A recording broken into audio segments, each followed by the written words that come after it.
packed them on dry ice and sent them your way. So Nice. yeah. Even better. I'll give you my address. How public officials, everything's public, right? We are live on YouTube. All right. So let's get this started. It's February 17th, 11:30. And we're having our first hearing of the 2022 session. And would like to get some comments from my co-chair, Senator Slapp, if you have any before we start.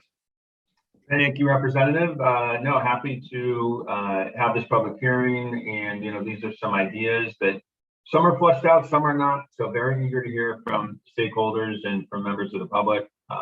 Just remind folks that there's a 3-minute limit for most of the testimony here, and that our clerk, Jeannie Phillips, will be reminding our speakers of that time limit as they get close to the end. So, and it's not in an effort to cut people off. We do want to hear from everybody, and that's why we try to give it the time limit so we can just be respectful of everybody who's waiting in line. So with that, I'll hand it back to you, Representative, and thanks so much. Look forward to this. All right, thank you, Senator. And Ranking Member Haynes, anything to start us off with? Good morning, everybody. Thank you for being here. I appreciate the opportunity to have members of the public and officials coming in and testifying on the bills before us. So let's get started. All right, thank you, Representative. And lastly, Vice Chair Turco, anything before we start? No, Mr. Chairman, just really excited, echo my colleagues' words, ready to hear the testimony today. Thank you.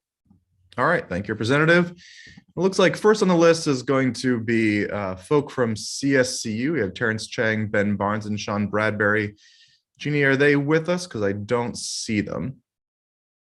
There they are.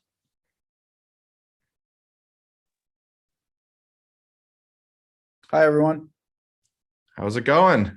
Thanks for joining us. Absolutely. Thank you so much. So if you give me the cue, I'm ready. I will follow your lead. We are ready. Go right ahead. Wonderful. Well, thank you, Senator Slapp, Representative Elliott, Senator Whitgos, Representatives Haynes and Turco, and members of the Higher Education and Employment Advancement Committee. I'm really grateful for your time today. I've had the opportunity to meet and speak with many of you in the past few months, and I look forward to getting to know all of you in the session ahead. So for the record, my name is Terrence Chang. I'm president of the Connecticut State Colleges and Universities System, and I'm just really grateful to be here today to speak with you on a number of bills. And with me today is our CFO, Ben Barnes, and our Senior Director, Sean Bradbury. So you have my written comments, and I'll just try to cover a few high points on each bill, and then we can focus on answering your questions. So I'll just jump right into it on Senate Bill 8, an act concerning the unfunded pension liability portion of the Fringe for employees. This is a bill that has our full support. You all know that Fringe benefits are a heavy burden for CSCU, and the burden often falls on our students. And I know you all recognize this because you've tried to help us through the years by providing supplemental funding to the system to mitigate the impact this has on the tuition and fees that our students pay. So we're deeply appreciative of this because it's not fair for our students to pay more because our state's fringe costs are so high. It's hard enough to be a student these days. They shouldn't have to bear the responsibility of the state's long-term liabilities. And I know this is something that Representative Haddad has brought up many times over the years. I'll also tell you that the fringe costs hit our faculty. It makes them less competitive for research grants when their peers around the country don't have these kinds of obstacles. CSC's faculty are diligent, hardworking, ingrained in industry and their communities. And they're trying to do great work for our state and for society. So like our students, I would say their jobs are hard enough. So let's not ask them to carry this burden, and let's help them shine the way they, our students, and our state deserve. I'll move on to HB 5030 regarding unemployment benefits for adjunct faculty. So some of you might know this, but I began my academic career teaching as an adjunct. And I remember living check to check, and I remember worrying about health benefits. So I don't just sympathize here, I empathize. I understand how valuable the adjunct faculty are to our students and to the institutions, but the bill before you today further complicates an already complicated unemployment system. It adds increased unemployment insurance and compliance costs for the institutions. And it would also be incredibly challenging and, to be frank, nearly impossible for our institutions to meet the reporting requirements. Adjunct faculty are hired conditionally, and that's primarily dependent on student enrollment in individual courses. It is extremely difficult to determine enrollment in course sections until right before the semester begins. With the effects of the pandemic and the changes in the economy, predicting enrollment has become even harder. So the realities of our operations simply do not line up with the expectations that are outlined in this legislation. Moving on to HB 5031 regarding voting rights for faculty members on the Board of Regents. So here too, we have some serious concerns. First, I want to recognize that the system's relationship with our faculty has been strained for some time now. I think that's putting it lightly. This is why I took it upon myself to engage the chair and the vice chair of our faculty advisory committee. I'll refer to them as the FAC, shortly after I took this position last summer. And my goal was to establish a relationship, right, and a partnership that would move us forward in a more positive direction. So I'm happy to say that because of this, we've already held one meeting with the Board of Regents and the FAC, and we will do so again this spring.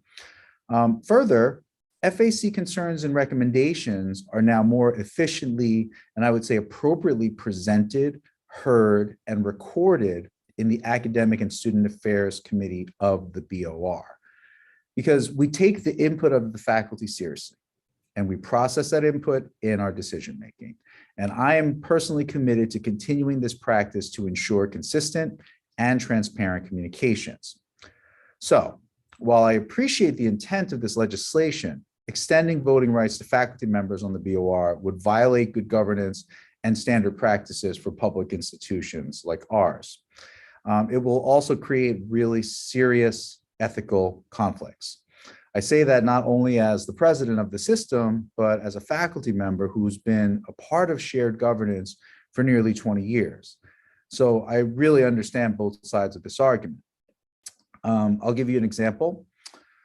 The BOR's role in guiding, negotiating, and ultimately agreeing to contracts with our collective bargaining units, and the faculty's role as members of those bargaining units and beneficiaries of those contracts.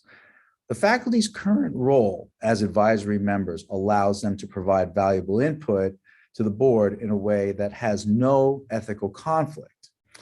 Extending voting rights to these faculty members allows them to influence the process of the contract negotiation. These are outcomes of which they will directly benefit from or may be considered personally accountable for. And this is a clear and egregious ethical danger and violation. The board also votes on the tenure and promotion of faculty across the system. So as written, the legislation would not prohibit faculty from voting on their own promotion or tenure. It also places them in a position where they would have to publicly vote on the promotion and tenure of their own colleagues. So this would be highly unusual and I would say problematic, since these votes in faculty committees at the institutions are traditionally anonymous for exactly this reason, because we want to depersonalize the vote and protect voting members.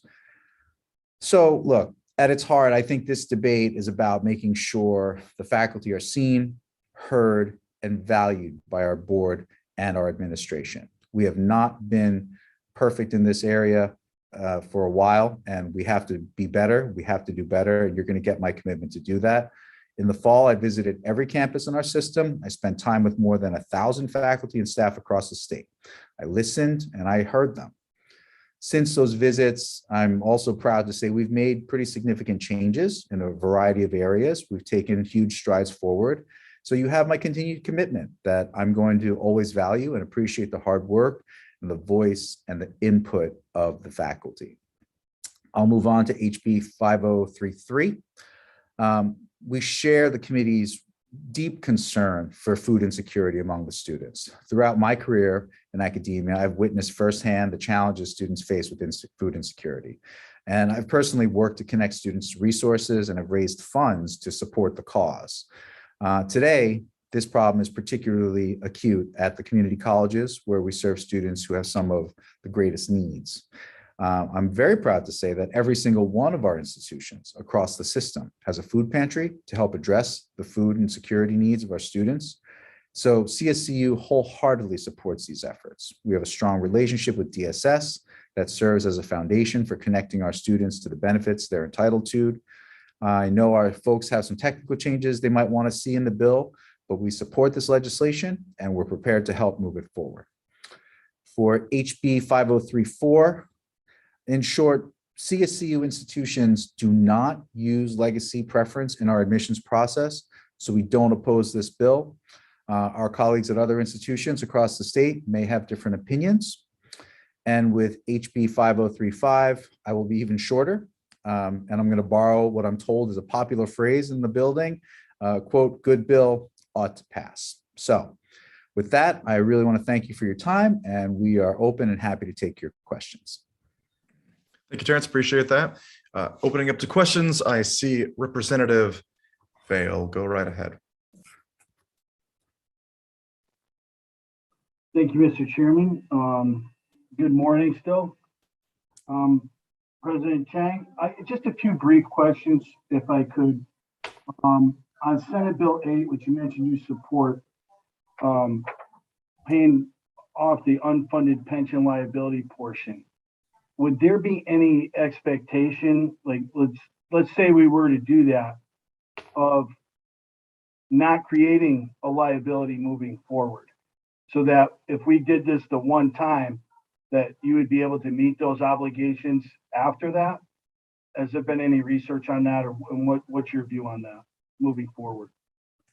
So I'm going to ask CFO Ben Barnes to chime in, but I would say broadly that the more support we could receive in this particular area for the long term, the better, because we're facing some significant financial pressures across the system, and this type of support would be beneficial. But maybe Ben, you could chime in and answer the representative's question with a little more detail.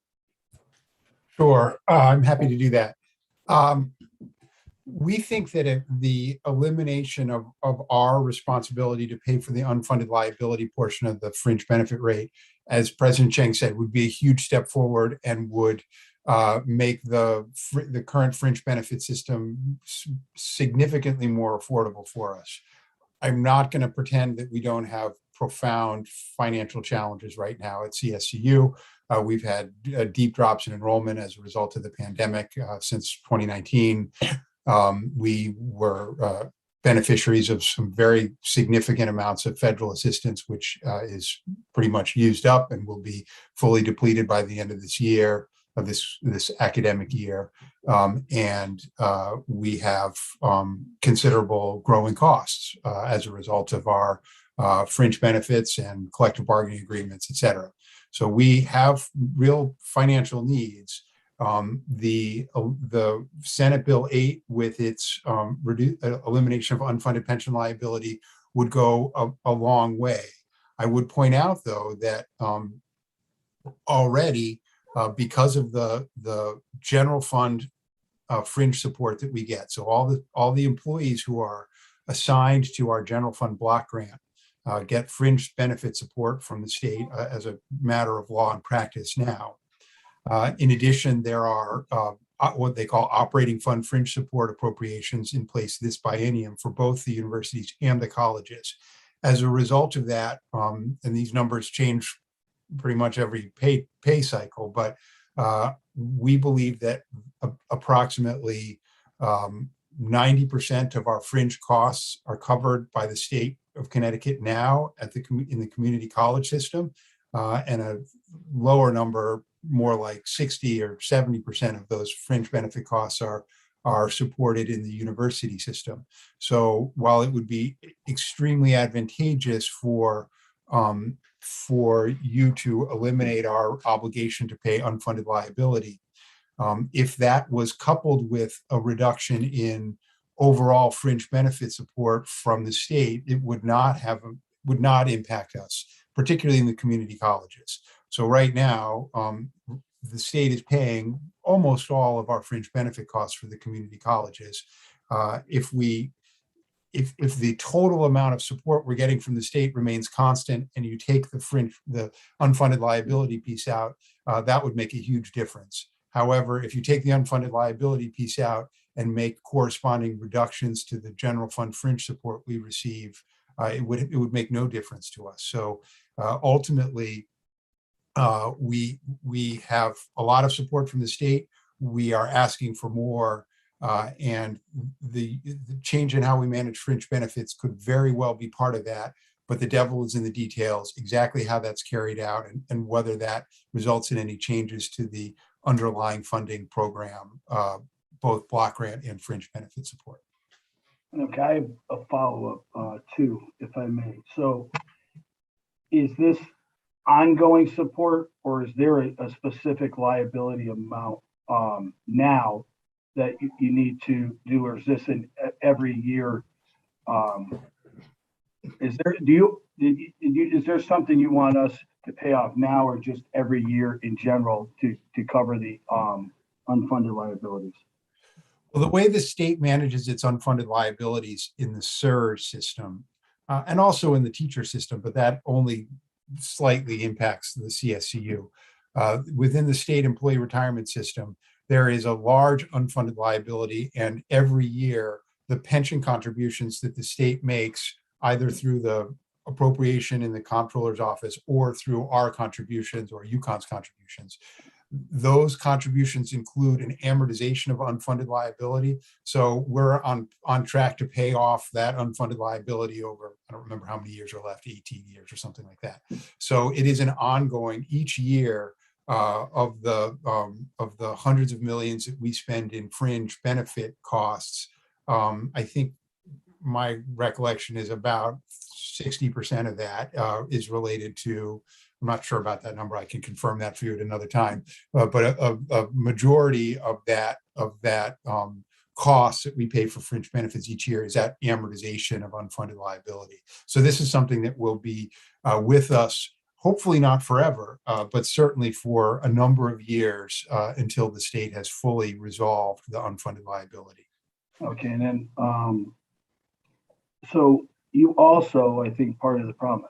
So collective bargaining, you guys have a seat at the table when it comes to your own employees with collective bargaining? Yeah, I'll start by saying we've been very engaged as much as possible with our collective bargaining units that represent our faculty and staff across the system. So we're certainly at the table. Okay. All right, that's good. Thank you. Great, thank you. Thank you, Representative. Next, we'll go to Senator Whitcomb, and then next, Representative Turco after the senator. Go ahead. Thank you, Mr. Chairman. Good morning, President Chang and Ben and Sean. I had a quick question on item number 3 on the agenda, which was the voting rights. I know as we're waiting to hear approval from Nietzsche on the Students First, the combining of the community colleges and CSUs. If we were to move forward on this piece of legislation, in your opinion and conversations with them, would that interfere with Students First, or would have no impact on that? At this time, we have submitted our substantive change proposal to NECHI, our accrediting body. And so that action will now be forthcoming from NECHI.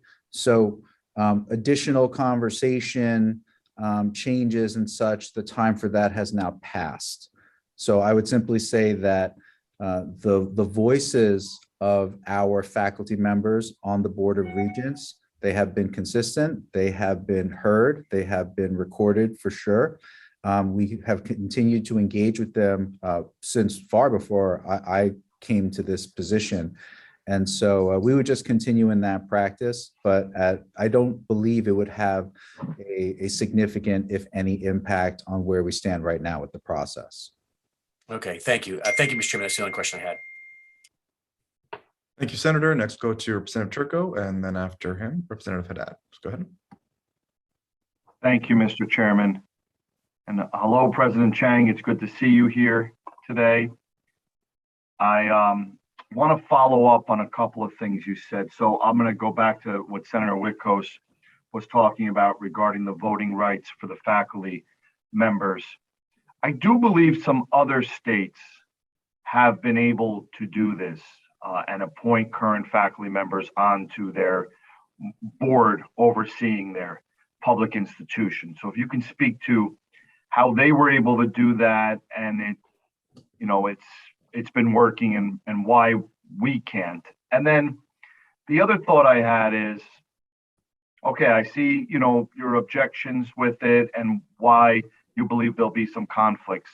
What about the idea of a couple of new board appointments that are recently retired professors from the system?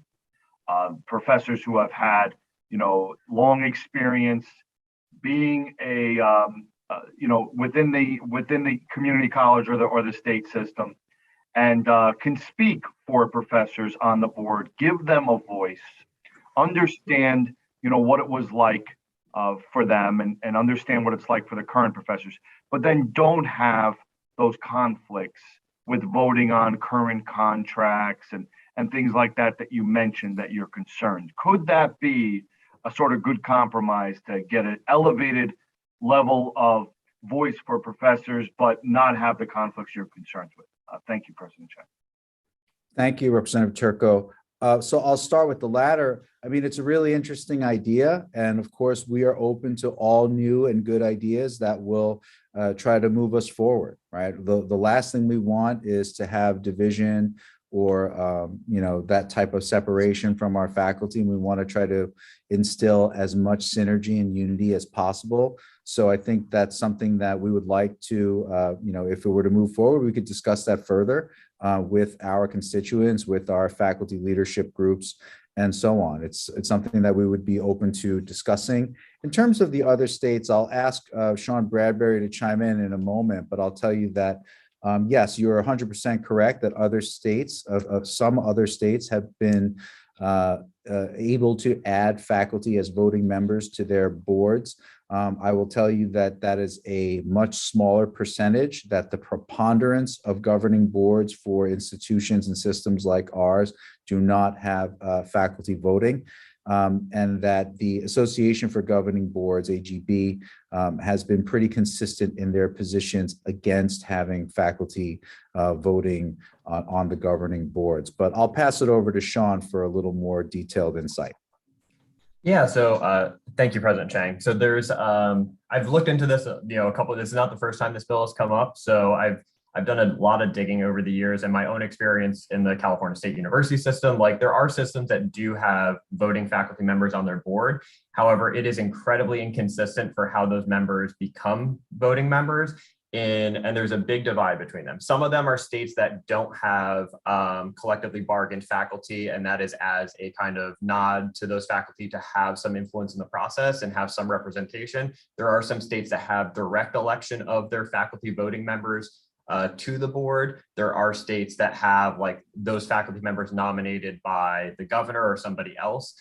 But as far as I'm aware, like the weird process that we would have, and I think part of our concern with this bill is the direct elevation of FAC members, the chair and vice chair, to become full voting members. There's a lot of good governance issues with that. The members, there's inconsistencies for how those members even get on the FAC. There's inconsistencies with how those votes are taken. There's even recent inconsistencies. The current chair and vice chair of the FAC, their bylaws stipulate they're supposed to be elected through secret ballot. They were selected through a simple voice vote. There's things like that where, while they may seem trivial, small issues in the scope of like a non-voting member, once you become a full voting member with fiduciary responsibilities and entrusted with the roles, rights, responsibilities, and public trust of being a full voting member, like those good governance issues and the selection process and vetting process to make sure that there's no ethical conflicts, that any outside employment is taken into account with any potential recusal from votes you may have to take, all come into effect. I will also add that in states that have done this, they have very rigorous processes that are lacking in this bill around mandatory recusals from certain votes that may come before the board, from executive session, from matters that may be discussed, from all of these things. So I think what you have found and why it is so rare, it's much rarer for public institutions than it is for privates. And it's even rarer for these like hybrid systems like we have, where you have multiple constituent units, and it's not just like the CSU in California where they're all part of the CSU. There's no community colleges or a charter oak equivalent in that group. Is that like, it's really hard to navigate those ethical concerns. And I think that's why you've also seen AGB has been adamantly opposed to this across the country when these bills come up.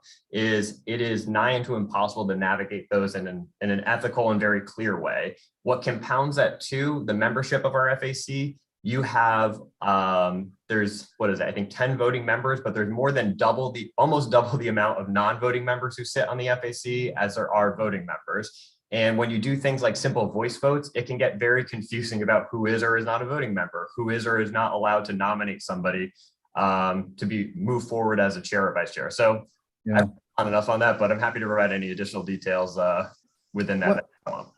Thank you for that, Sean. One thing I'll just add real quick is that, you know, I really do try to see this from both sides. As a faculty member, you know, I still have a faculty appointment, and as an administrator, I really do think that having faculty in these voting roles, the ethics aside, I view it as a kind of way to shield faculty from responsibilities that would not be appropriate for them to shoulder that kind of burden.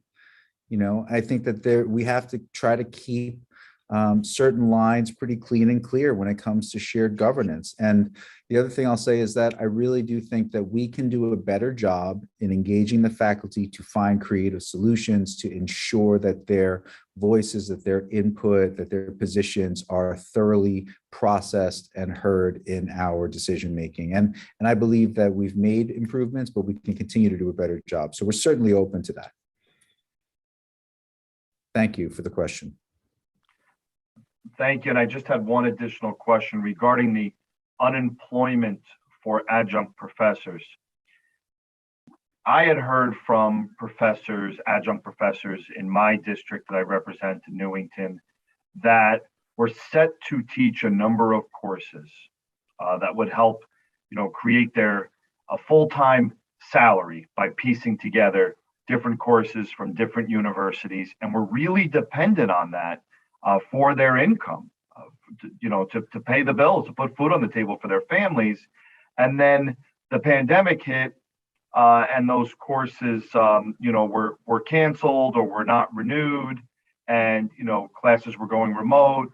Different colleges and universities didn't need as many adjunct professors for whatever the reason. That income stream for them was not a viable option anymore, and they weren't eligible for unemployment. Now, I can understand, you know, in situations where a professor may teach a course, you know, every semester, and then they're told ahead of time, hey, this particular course, we're not going to need this added section, and we're not going to need an added adjunct. It's happened to me. I've adjunct for 4 different universities, and that's happened, and I've understood, and then I've looked for employment elsewhere. But when you have a situation where a professor is all set and ready to go, and it gets canceled last minute, and then they're ineligible for unemployment, I mean, that is a big stress on them and their livelihood. So is there any way you can think of devising an unemployment system that would work in those cases? And I'll listen to your response. That's the last of my questions. Thank you for being here. Thank you, Representative Turco. And again, I think you bring up a really good point, right? And I just want to make sure that we state very boldly and very clearly that our adjunct faculty are incredibly important. Like I said, I've walked in those shoes, you know, early in my career. I understand what it's like. You know, I called it the adjunct hustle, you know, because you had to do a couple classes here, a couple classes there. You're, you know, traversing the earth to get to them on time. And I've worried about those things, right? Just being able to pay the bills and where's my insurance going to come from and so forth. This is not a situation that is unique to CSCU or to the state of Connecticut for that matter. It is an industry challenge for sure. And I think we'd have to do a better job of it. I would say that, I wouldn't view it as necessarily, when we're talking about canceling classes at the last minute, part of it is, of course, based on need, right? And because we also don't want to misspend the taxpayers' dollars by funding a course that ultimately is for, a very small handful of people. And I'll be frank, this happens at certain institutions or in certain departments where folks kind of stay on, they teach the same courses, and regardless of enrollment, they'll continue to kind of teach that course no matter what. I don't think that's a good use of our taxpayer dollars. We are responsible fiduciaries of the state, and we have to make sure that we're getting the most impact for our expenditures. That said, I think we have to be more empathetic with our adjunct faculty who are in these situations. And so we can crunch the numbers a bit more, and we can try to figure out a way, I think, solutions that would, in such situations, potentially lessen the impact or the damage. So again, we're open to trying to create solutions, and we are not married to doing one thing one way only, because we have to continue to evolve to be fair to our people, but also to be fair to our budget and to our taxpayers. Sean, you wanted to comment quick? Yeah, and I just wanted to add to that, like the real challenge with the bill, we recognize the hard work, we recognize that like these are situations that unfortunately we have to cancel classes from time to time, but like what's particularly unworkable with the legislation for us, and I think you'll find the same from Yukon and the privates, is that the 10-day window after the previous semester ends to be able to predict who will or will not have a reasonable assurance of a course. If you're talking about spring semester to fall semester, like that could be an employee that, I mean, like we saw at the pandemic, we saw a massive drop in enrollment related to that. There was a lot of folks that had, what by this bill's definition would have had a reasonable assurance that they could expect to be teaching a course. And almost all of those had to be prioritized to our full-time faculty because that's part of the contract requirements for that.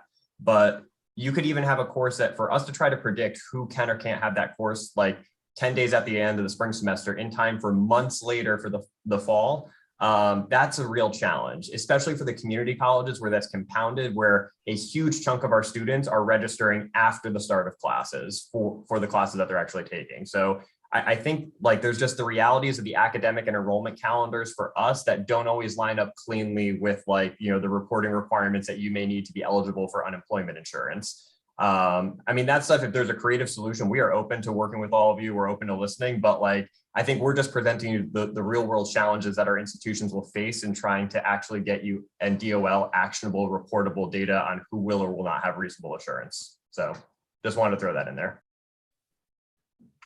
Thank you very much for those answers. Anything else, Representative? I'm good. Thank you, Mr. Chairman. All right, next we'll have Representative Haddad, and following Greg, we'll go to Representative Farrar. Go ahead, Representative Haddad. Thank you, Mr. Chair. I appreciate the opportunity to ask some questions, and I wanted to say I really appreciate the testimony offered today by you, President Chang. I'm particularly pleased, of course, the system has always done, I think, a good job at trying to support students who are facing food insecurity. The former chair of this committee, Will Haskell, and I actually visited a number of those food pantries across the state. I do wonder sometimes whether or not, the individual approach that happens at each individual campus, if there's enough collaboration between campuses to make sure that the best practices are being implemented at all of the campuses. But I know that on each of the campuses, there are people who are engaged in this effort and to really doing so for the benefit of the student body. And so that's really the most important point. And so I look forward to working with you to continue to try to address this issue. You're in a really unique position to be able to help students who face food insecurity. They really view your campuses as their home away from home, and being able to provide services through the campus is probably a burden that I wouldn't normally expect would fall on higher education. But nonetheless, I think that you're in an effective position to resolve the issue. So I wanted to thank you for that.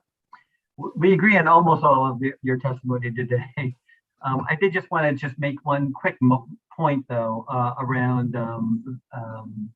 the participation of faculty members on the Board of Regents.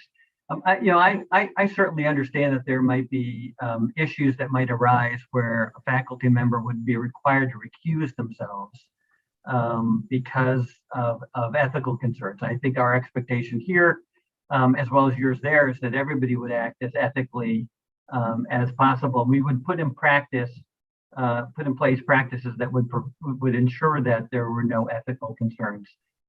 You already have practices like that on your board, and I know that, for example, there's been some criticism of some members of the Board of Regents who are principals at firms that do a substantial amount of business with the system, and when there are press reports of those instances, it's your own statements, the system's own statements that talk about a strong system of recusal, and how, in fact, most in those instances, the members firewalling themselves away from even the appearance of impropriety in terms of board discussions about work that's being conducted by a firm where they are a principal.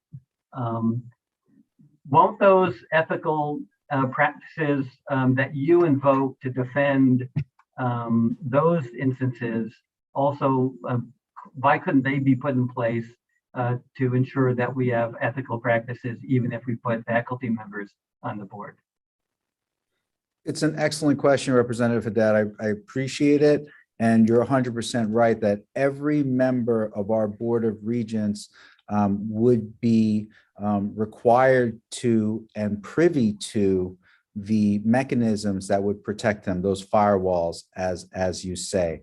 Without getting too deep into the weeds, I would say that we would want to seriously scrutinize how, if this were to move forward in any way, shape, or form, we would want to seriously scrutinize how our faculty representatives end up being, kind of appointed or selected, as you know, right now with our current board structure, their governor appointments or their legislative appointments and ex officios and so on and so forth. So I think there's a lot of detail we would still have to kind of mush through. What we're leaning into is, again, our day-to-day professional experience. Again, I'm shaping this as well in terms of my own lived professional and personal experience, but also the guidance coming from organizations like AGB. I think Sean, Sean has been involved in this conversation pretty extensively. I'll ask him to chime in on this as well, please.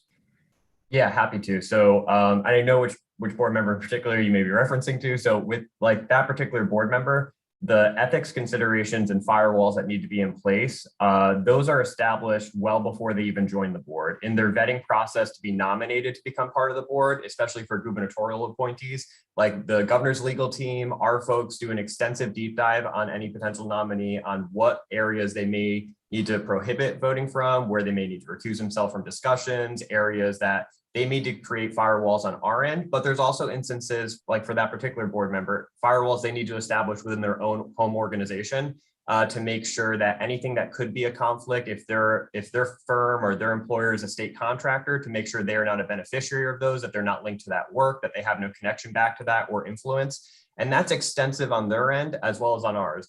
I think our concern for and I think Terrence rightly pointed out, is on how the faculty become voting members, because right now, like those appointees, if it is determined that there's no reasonable way for them to ethically firewall themselves on our side or their employer side, then they can't be a nominee. Their nomination is rescinded or it's not even moved forward, or that comes up through the Legislative and Executive Nominations Committee and they figure out like, okay, this is probably not a good idea. For faculty, because we have no ability, we adhere to good governance, we respect shared governance, and we can't tell the FAC who their chair or vice chair is, and by virtue of that, who would become a voting or non-voting member of the BOR.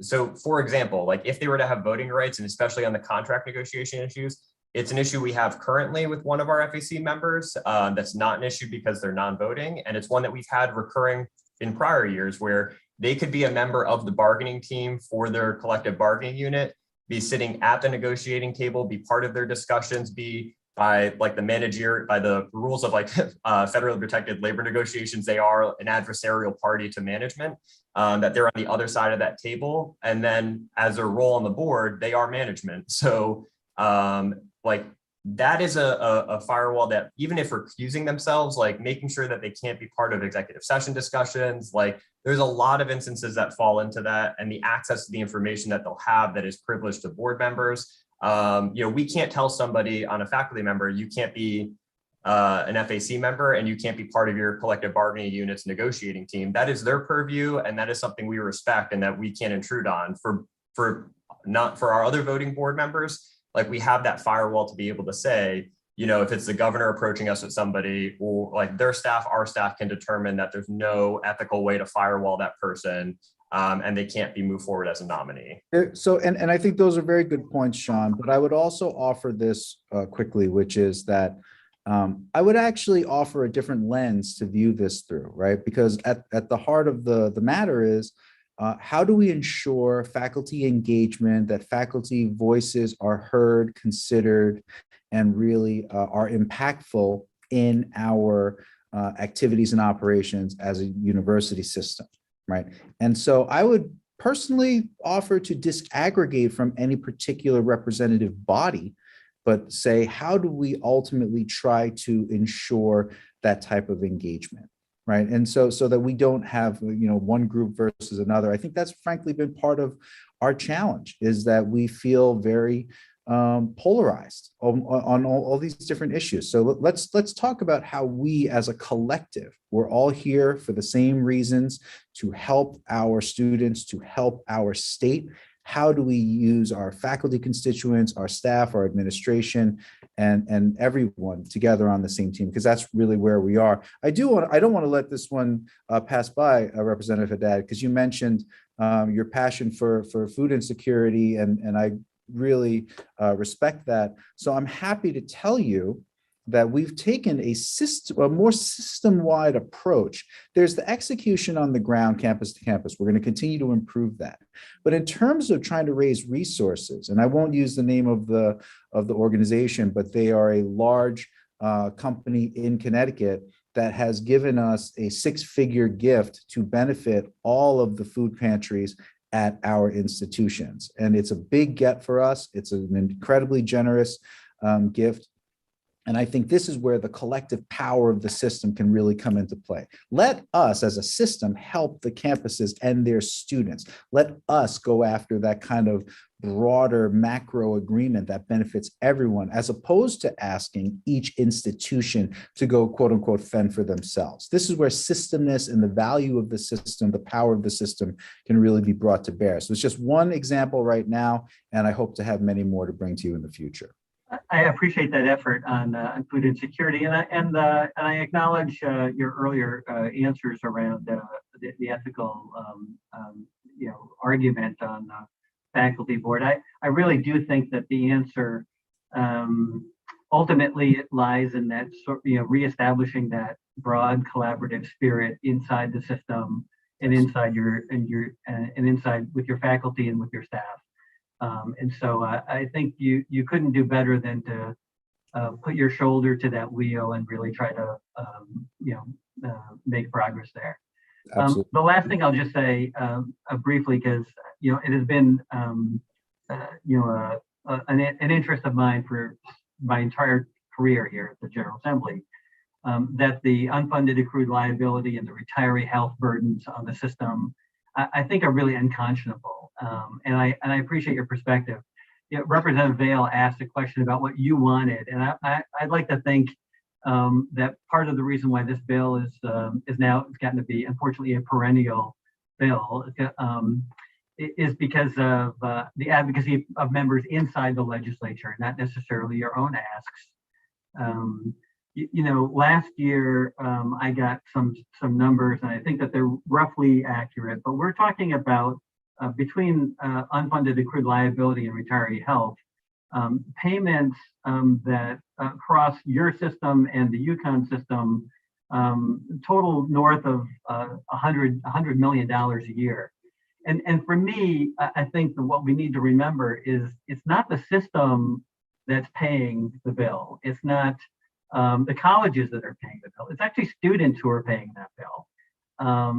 They're the ones, they're the only other place to go to get to pay for those obligations. And it's important to recognize that we're really talking about legacy obligations, right? These are debts that were accrued over decades of time by the state of Connecticut, all agencies. And what we're talking about here is how we're paying for those debts. As you know, and other folks know, a lot of those debts are paid for out of taxes that are charged to every taxpayer in the state of Connecticut. And I think that that's an appropriate, unfortunately, an appropriate way to pay for those debts. Like, let's ask every individual across the state who owns a piece of that debt to pay for it through a fair system of taxation. What we have here is, in my estimation, double dipping.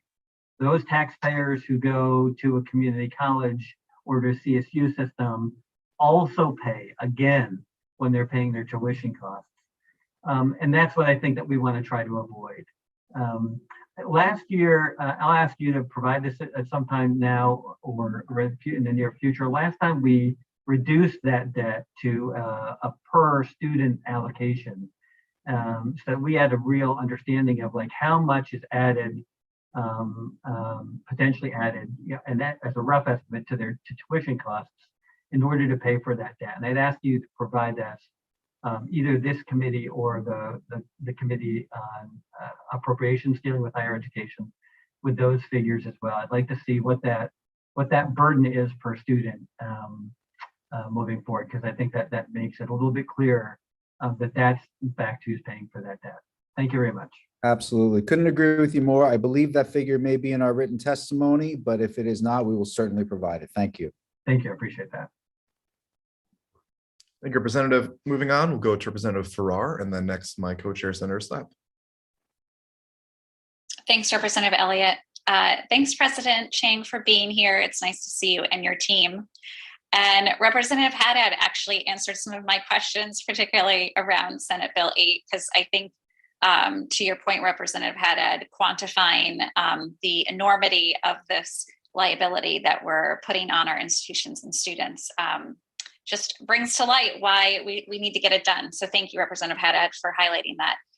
Instead, I'll actually go a little bit deeper into a few questions I had about the food insecurity bill. And I appreciate, President Chang, your note around kind of the system-wide approach on this and how it could be helpful. I did want to know from you all, I know a component of the bill is a little bit around surveying students and getting deeper into the utilization of SNAP. And I just wanted to hear from you, is there a current survey that the system is using? Is there something you are imagining you'll use based on this legislation? And if you could share a little bit about how you currently approach exposure to students with SNAP, that would be helpful for a follow-up question. Thanks. Sure. I'll ask Sean to provide some details on this, please. Yeah, so as far as the survey, I think 2019 or 2020 was the last time we surveyed our students on this. So we do have that data, and that's something I think we freely admit. We often will talk about like we don't want to do another survey or survey fatigue. Like this is one of those surveys that like I think we're more than happy to find a way to conduct, because this is such a high identified need for our student body. We know the need exists, but it's helpful to narrow it down to like, are the services that we're providing sufficient? Like, are there better ways we can be connecting you all? I think to one of the points that, so Leslie Mara from our office, who helps coordinate a lot of the food insecurity, she's like our magic bullet over here who touches a little bit of everything. So this is one of the pieces in her portfolio. And, she'll say all the time that like, our folks should be reaching out to everybody. I think the bill identifies the financial aid office as somebody to connect students with. And you all know, we have dealt with trying to get students to fill out the FAFSA, like at the high school level with us again and again, that not every student comes to financial aid. So there's some tweaks like that. I would love Representative Farrar to maybe connect you with Leslie from our office. We can do a deeper dive in because I will exhaust my expertise on this in about 30 more seconds, but that like having folks who we can do a broader outreach and making sure that our non-credit students are getting exposed to eligibility awareness, that folks who are maybe not likely to visit our financial aid office, that you may be a student who, I mean, we see them all the time, like who are just like, yeah, I don't think I'm going to get any money. I'll just pay full freight, you know, that come in, but may in reality be very eligible for multiple benefits, be it Pell, be it SNAP, whatever it may be. And trying to interact with them can be difficult. But if we have an office that's going to interact with all students who can spread awareness for that, I also think one of our concerns too is figuring out a way, like we may not know someone's eligibility that matches with SNAP based simply on the data we have available to them, even if they're a student who's working aggressively with our financial aid office. And we're not going to be experts in how SNAP benefits and eligibility requirements are going to evolve throughout the years. So we want to make sure we're connecting our students to those folks who can help guide them through. And we've built wonderful partnerships with DSS. They've been a godsend for us, especially through the pandemic, of matching up our students to benefits. We want to keep building off that and just finding more efficient ways to connect their experts with our students. But happy to find time to connect if you'd like with Leslie, who can answer every question on this, because I am currently exhausted at my expertise on talking about that. Thanks, Sean. I appreciate it. It's helpful to know that there was a survey, that you're looking at going deeper with the next survey. I think, as you noted, getting at the heart system-wide of how to reduce stigma and access to these pantries and ensure that there's greater choice and healthier food and just culturally responsive foods, all of the above. So I would be happy to chat with Leslie, but also on your note around the DSS partnership, I hope this bill more than anything can, as you said, kind of initiate more of those partnerships and planning. So happy to connect with Leslie a little bit more on this. Absolutely. And I'll see if I have a copy of that survey that I can share with all of you too. I know it was from a few years ago. I imagine we shared it then. Some of you may not have been committee members then and may have not gotten it. Happy to recirculate that. And I believe she actually went back to our campuses to update information that's in there. So of any new significant changes that they've had since then. Happy to include that in any work that we've done to kind of destigmatize the pantries, especially around like, you know, not making them as obvious that a student is visiting a food pantry, having unmarked bags, things like that we've been working on. That would be, I think, helpful and illustrative for the committee on it. I would argue too that there's an opportunity here in that as our community colleges evolve and we evolve into CT State Community College, there's real opportunity again as the gift from the major company demonstrates that we have a chance to change how we do things, right? Whether that's through information gathering or through messaging or through a kind of rebranding or repositioning of services. Because at the end of the day, I think this collaboration, you know, driven by and led by our legislative leaders and, you know, really serving our students' needs, I think this is where we can just connect a lot of dots and really help a lot of students. So this is very exciting to me, and I do think that there's a lot of positivity coming around the corner. So thank you for that, Representative Farrar. Thank you, President Chang. And thank you, Sean. I'll look forward to the survey follow-up too. Thank you, Chair. Thank you, Representative. Next, we'll move on to my co-chair, Senator Slapp, and then after Senator Slapp, we'll move on to Representative Case. Go ahead, Derek. Thank you, Mr. Chair. Good to see you, President Chang, and your team.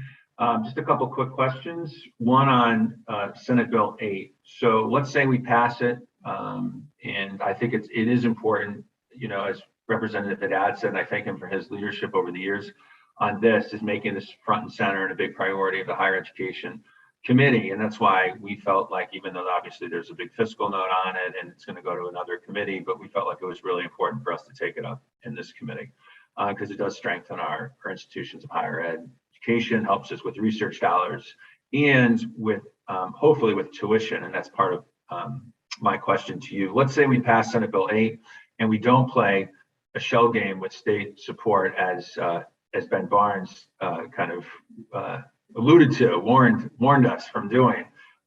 What could that do for tuition? And I know that's, you know, I'm somewhat kind of unfairly putting you on the spot, but I mean, we know that, as Representative Haddad says, it does impact tuition. Is it possible that we could, use some of those savings to address tuition, because I do think that's ultimately going to be important if we are to get this passed, is to be able to show how this is going to benefit students, faculty, our economy, et cetera. So why don't I stop there, and you can answer that, and then I'll follow up with one more on a different topic. Sure. And if I screw this up, Ben will correct me, but I think there are multiple pieces to the equation, and this is certainly one of them, right?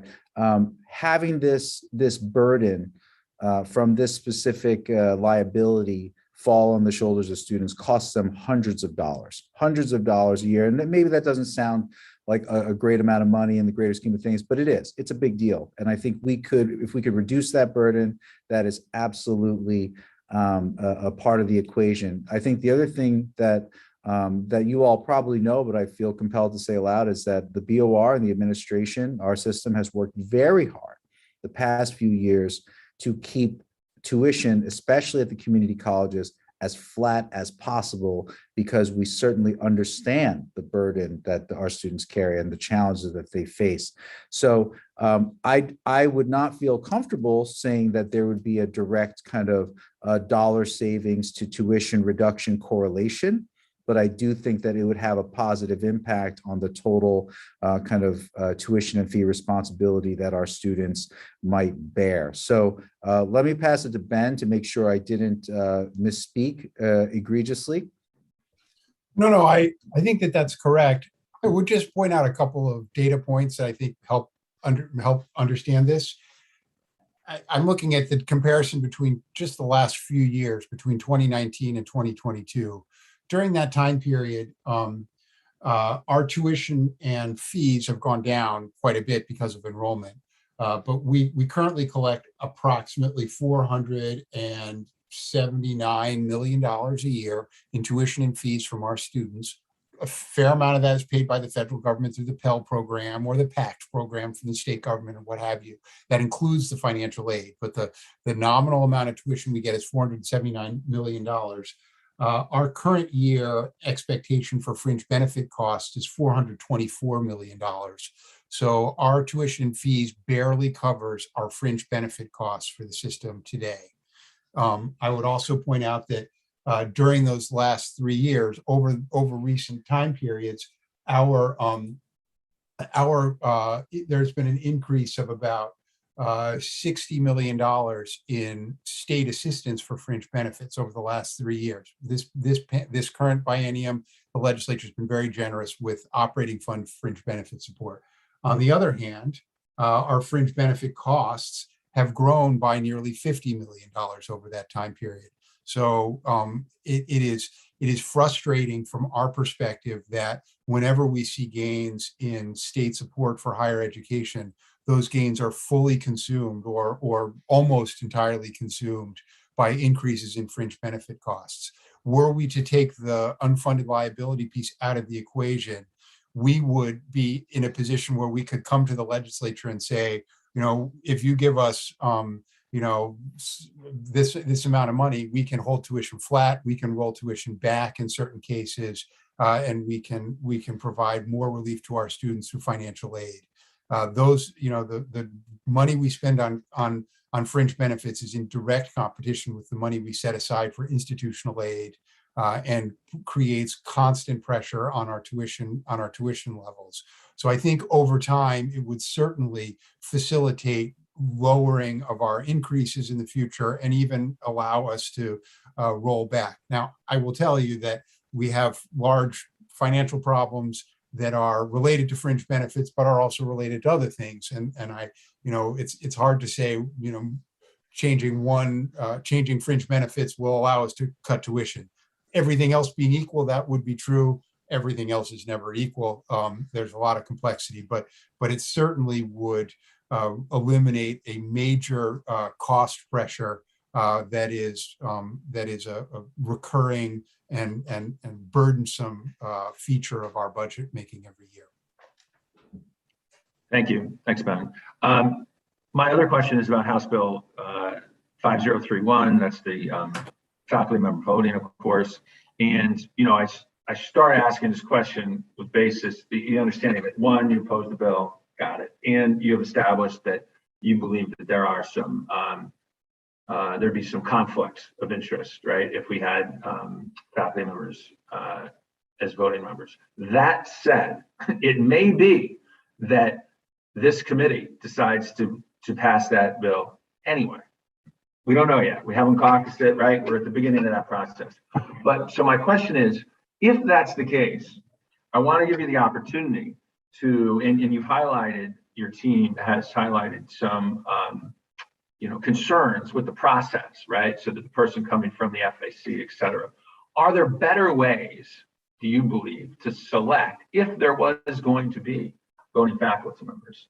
What are the better ways, if it's not from the FAC, to have that person selected? And I would say, I anticipate, I don't want to put words in your mouth, you might say there are no good ways, right? And we don't want to lead you down that path of coming up with, something that's workable. But I want to make sure that you have an opportunity, for the benefit of the system and also for us, to hear what are some other possible ways that we could try to thread that needle, potentially.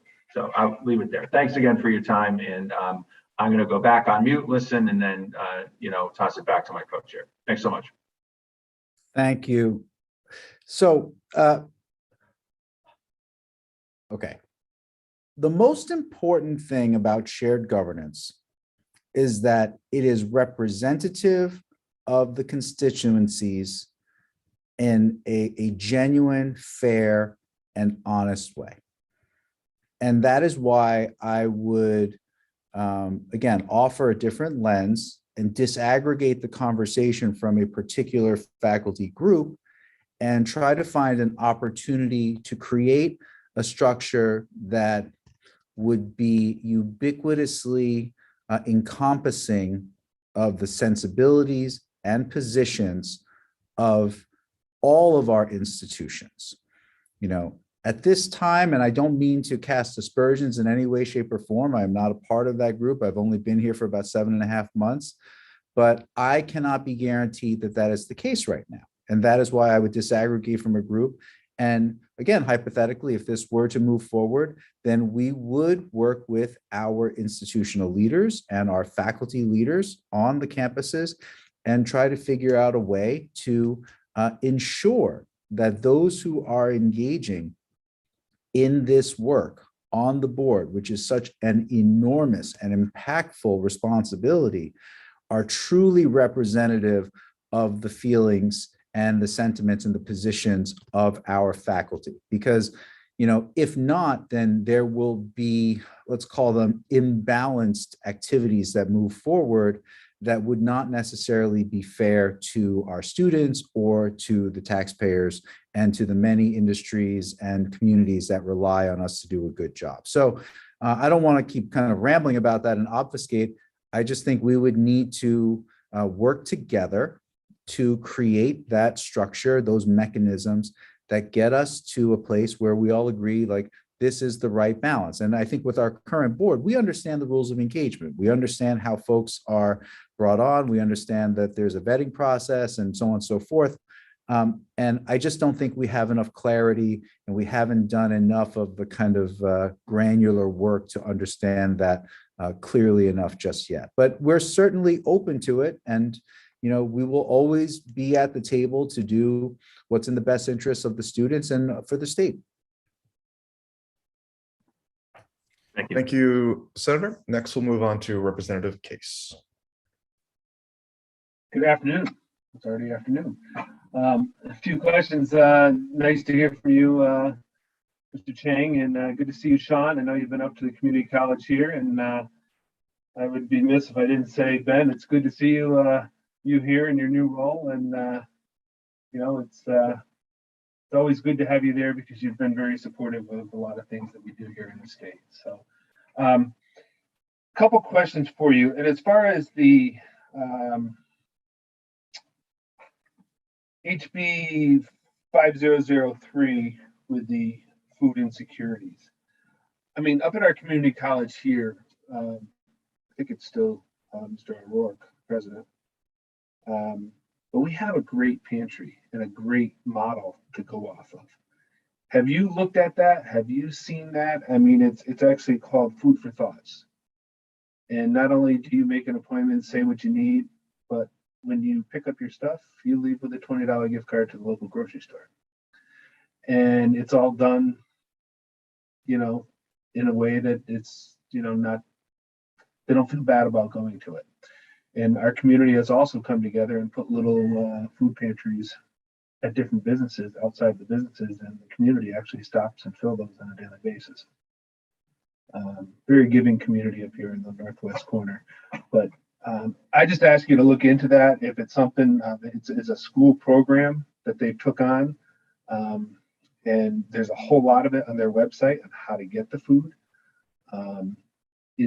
I think they did a wonderful job putting it together and actually having the students do it as part of their core and their curriculum. So don't know if you looked at that, but I'll leave you with that one. The other one was, are they not eligible, or are they not taking advantage of SNAP? Because SNAP is a federal program, and if you qualify for SNAP, it doesn't matter if you're a college student, a family, anyone can qualify for SNAP, the federal benefits. Is that something that we're pushing on the students to fill out the paperwork? That can be at the pantry for them to do that paperwork. So those are excellent questions, Representative Case. I appreciate that. I did visit Northwest CT Community College in the fall and was there for the whole day, and I got a great tour of the campus, met a ton of folks, and it was awesome. And I do remember the pantry there. Now, I don't know as much about the operational details, but I'll tell you that I think where we're going with our community college will allow us to use that as a model and as an example and to share best practices, right? Because if folks are doing a great job up there and it's efficient, it's effective, and it's got the outcomes, then we need to learn from that. So that's where our community colleges are going now. We'll be able to really learn from one another.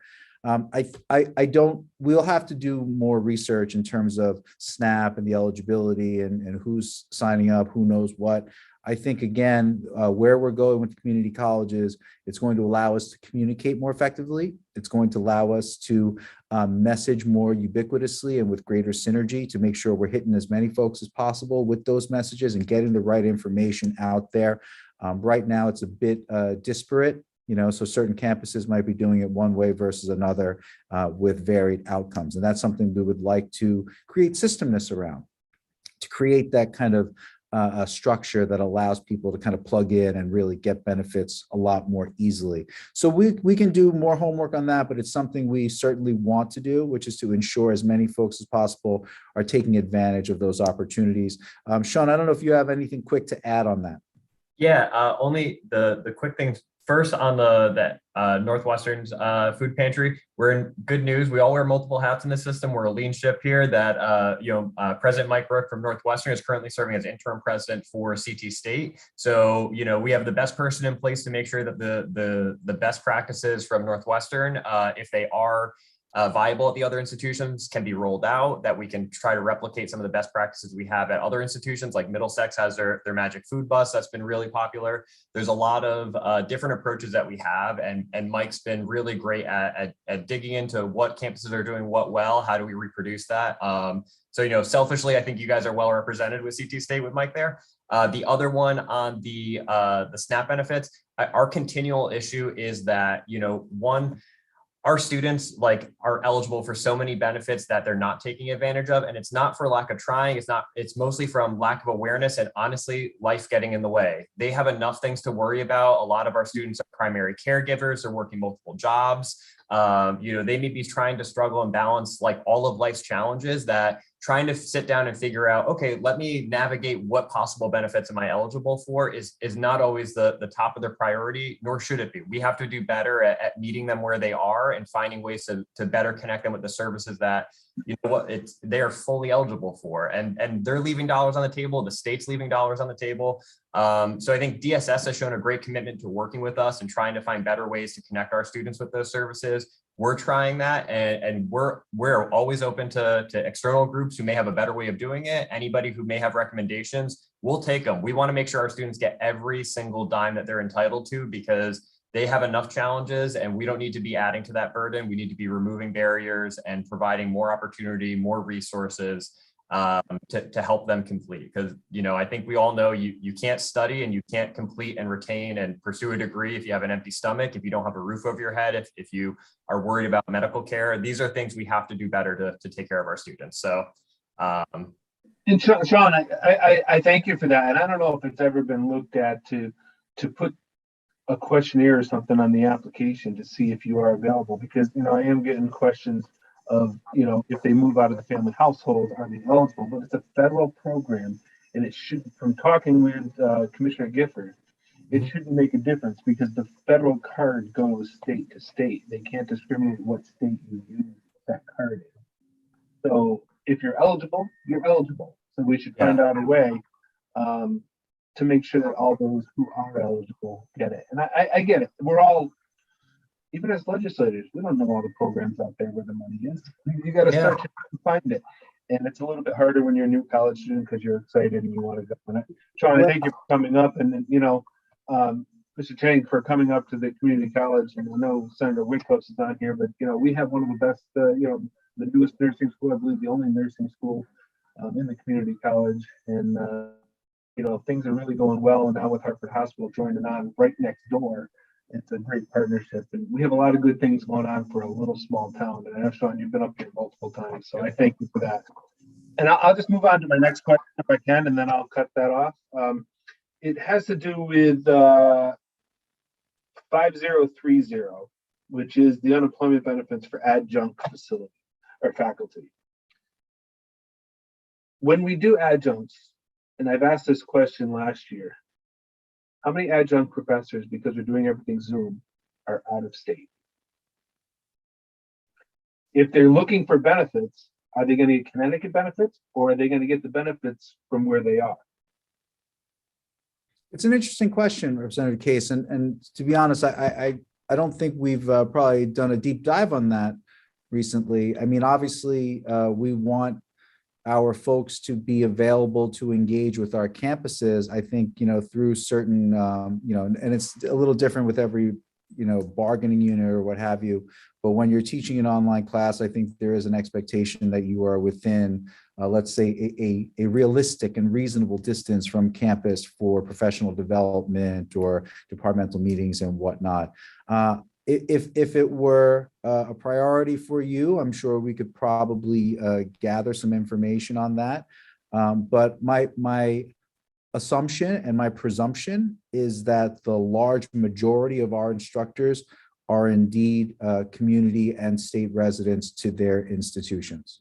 So just to dig a little deeper, I happen to know that there's some adjunct professors here at the community college that are down in South Carolina or Florida. Are they eligible for our unemployment benefits, or because they're a resident down there, do they get those benefits? That's my question. And we've asked this, I think I've asked this 2 or 3 years in a row. We really need to get a handle on it, because if they're working for us here and getting a check here, whose benefits are they eligible for? Yeah, I'm sure it's much more complicated than even I realize. So let us do some homework on that, because I'm sure there's all kinds of kind of policy and stipulation around that. But clearly we would want to have some sharper understanding. Beautiful. All right. And thank you, Mr. Chair. I appreciate it. Thank you. Thank you, Representative. Representative Haddad, I did see your hand go up for a second, but it looks like it went back down. So if everybody is all set, President Chang, this was great having you here. Ben, Sean, thank you so much. And I'll see you around. We appreciate everyone's time. Thank you for your support. Have a great day. Bye-bye. And so looks like we have some folk from Yukon next. I see Yukon Health, but then 2 from Yukon. Is that the same grouping, Jeannie, or is that 2 different groups?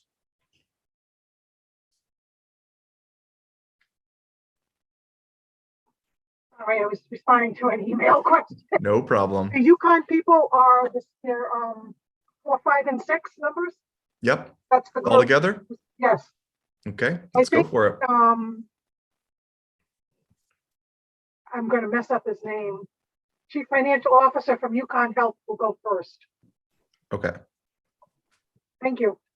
Great. Thank you, Mr. Chair, and good afternoon, Co-Chair Slapp and committee members. So I don't know, but I think we might be grouping all together. So I'm Jeff Gagan, Chief Financial Officer for Yukon Health, but also with me is Lloyd Blanchard. He's the Interim Vice President for Finance and the Chief Financial Officer over for the University of Connecticut. So today we're both here. We are only going to be testifying on one bill. So we're here today to testify on Senate Bill number 8, the act concerning the unfunded pension liability portion of the fringe benefit cost for employees of the constituent units of the system of higher education. So first of all, just thank you for the opportunity letting us discuss SB 8. And we very much appreciate that the legislature and the policymakers are taking this issue seriously and working, to address it. So passing SB 8 would provide ongoing and comprehensive solution to a portion of our fringe issue. So I won't read our entire testimony, I'll just give a brief overview of some of the issues. And we have submitted a testimony and some additional information for your review. So additionally, in our testimony though, we would request you to look at adding the retiree health portion as well as the stated unfunded pension cost to SB 8. But overall, this is a great start to addressing the issue, and we urge you to support and passing this bill. So as we've shared, the same as the Board of Regents over the past years, the issue of the state charging Yukon and Yukon Health and all of the other public higher education institutions, the state's unfunded pension and the healthcare, these legacy costs have become a critical problem for our budget. The fringe costs have increased alarmingly and unsustainably rates over the past decade. So the state covers 100% of salary and fringe and all of the legacy costs for all other state agencies, except for Yukon, Yukon Health, the CSU and community colleges, and there's a handful of other federally funded programs out there. So, but again, these are not current costs. The state legacy liabilities are not costs that we created or even have any control over or input into. So it's estimated just for us, for Yukon, Yukon Health, that we'll have to pay a combined total of $102.2 million in fiscal year 22 and $105.5 million next year in fiscal 23 to cover these costs. And again, the big point that we do want to mention that these costs are not associated with our current employees, and they're not associated with our current business operations. The fringe is just the mechanism to apply these costs to the current aspect. So with Yukon and Yukon Health, we have to fund salaries and the fringe benefit costs for a majority of our employees through our tuition and fees, clinical revenues, and the federal research programs that we have and grant revenues coming in. So what does this mean? For the students and the families, it was mentioned that, in addition to just impacting our budgets overall, the state's legacy costs, carry an undue burden, especially to the students and the family, because we must fund some of the cost with tuition and fee dollars, which means they're not going towards supporting the education. And as Representative Haddad mentioned earlier in the meeting, this translates into, for the university, approximately $1,050 per student is added on to help cover these unfunded costs. Second, for our research, Yukon Health research fringe rate is an outlier compared to our other institutions. We're approximately 30% higher than our peers. So this results in less research grants, innovation, commercialization, and federal dollars that are attracted to the state economy. And then finally, just on our clinical side, the current state fringe rate for Yukon Health is approximately 40% higher than other hospitals and providers across the state. And this results into over $112 million just additional costs for Yukon Health to provide clinical care, than to other health systems in the state.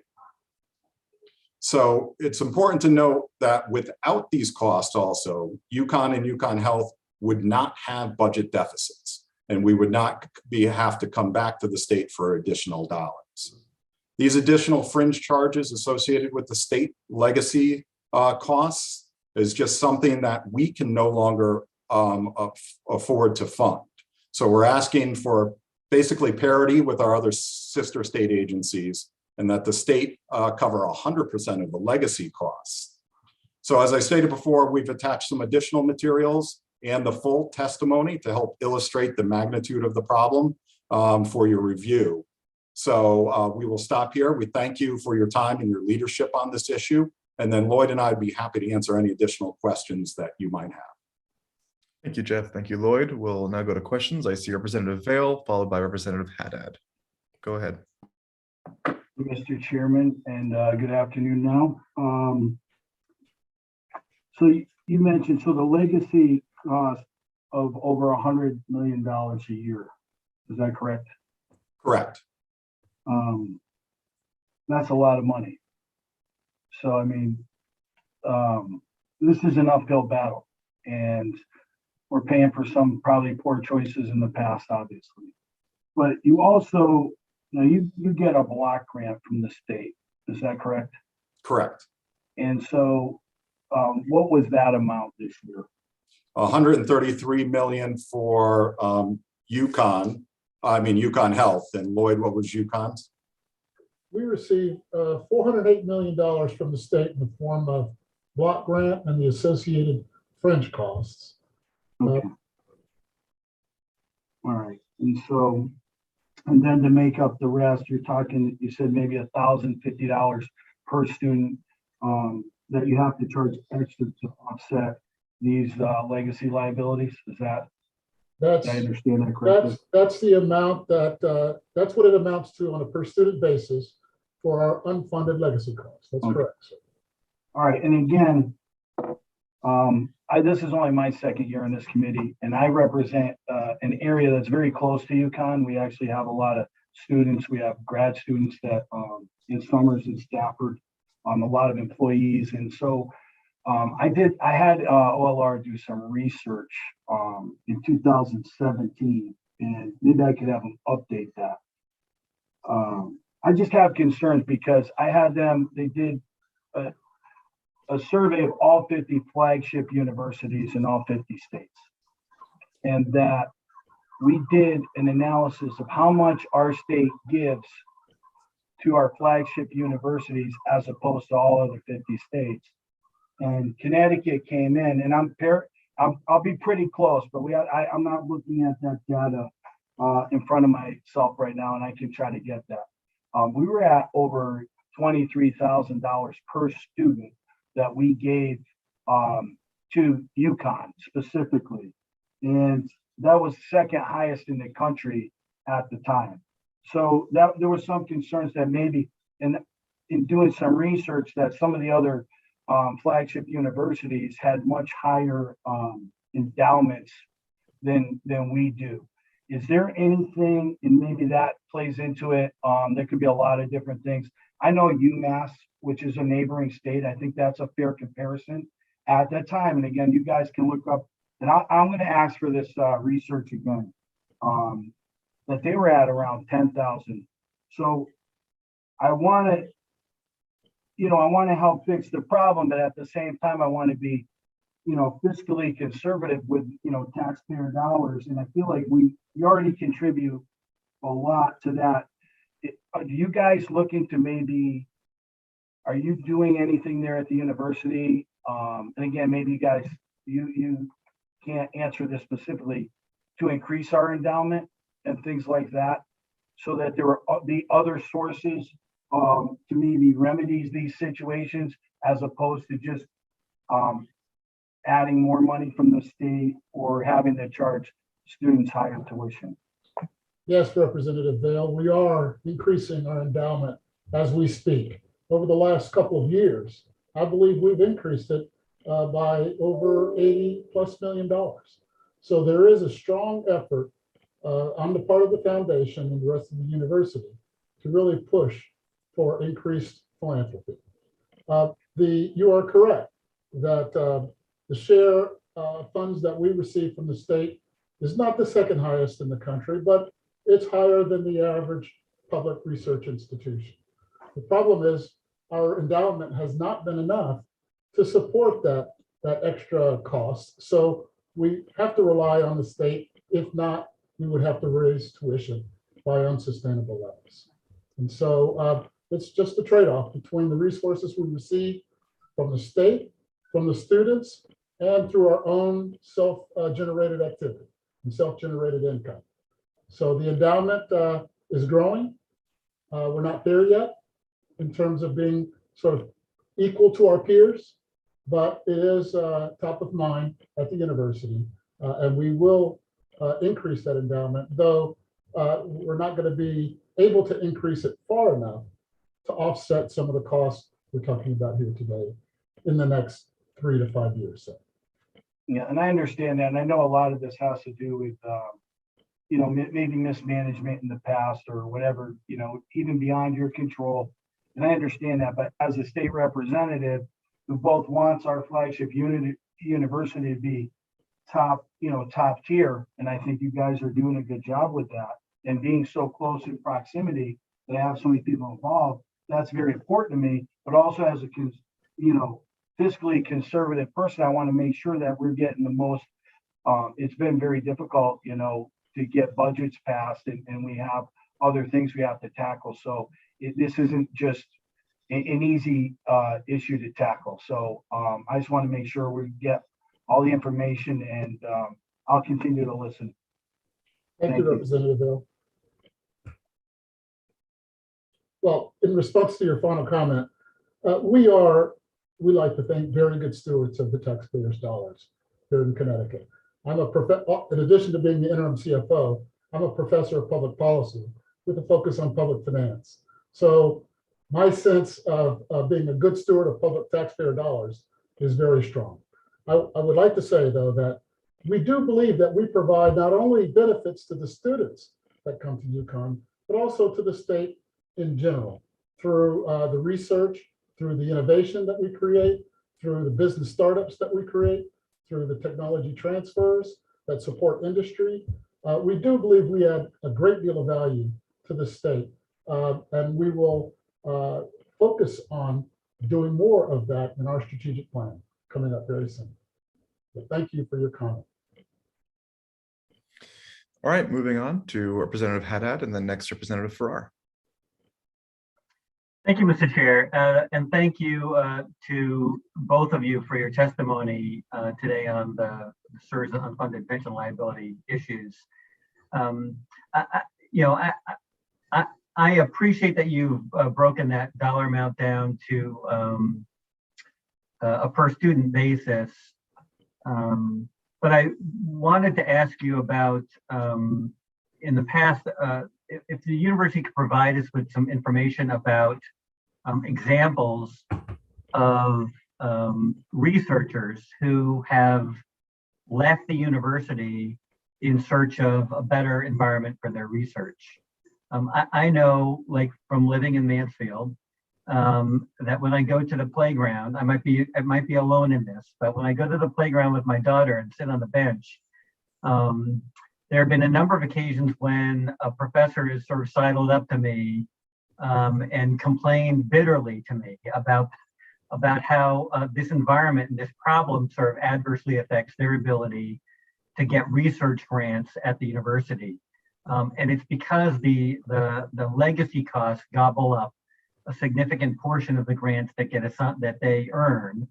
And as a result, they don't get to do as much research as they could do elsewhere. I'm going to call out specifically a professor at Yukon. Her name was Allison Cohen, who was a very prolific grant writer and did really great work. But now she's at the University of Pittsburgh rather than at Yukon. She says specifically because of this issue. And so I'd like to ask you if you could provide me with additional examples, maybe of the opportunity cost really that this environment is costing us here in Connecticut,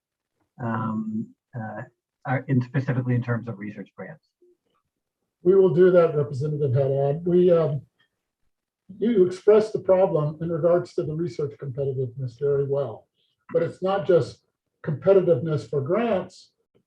It's the fact that it eats up, whatever grants we may win, it eats up most of that grant. And so it leaves less science to undertake. And so we can provide you with those names and express the opportunity cost as well.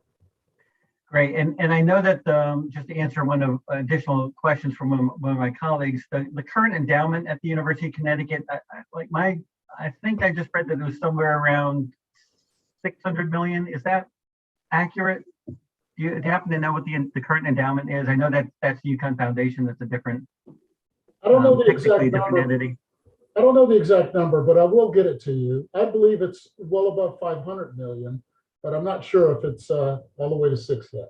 Yep. Okay. Fair enough. I would just point out that I just checked. I Googled the University of Michigan's endowment.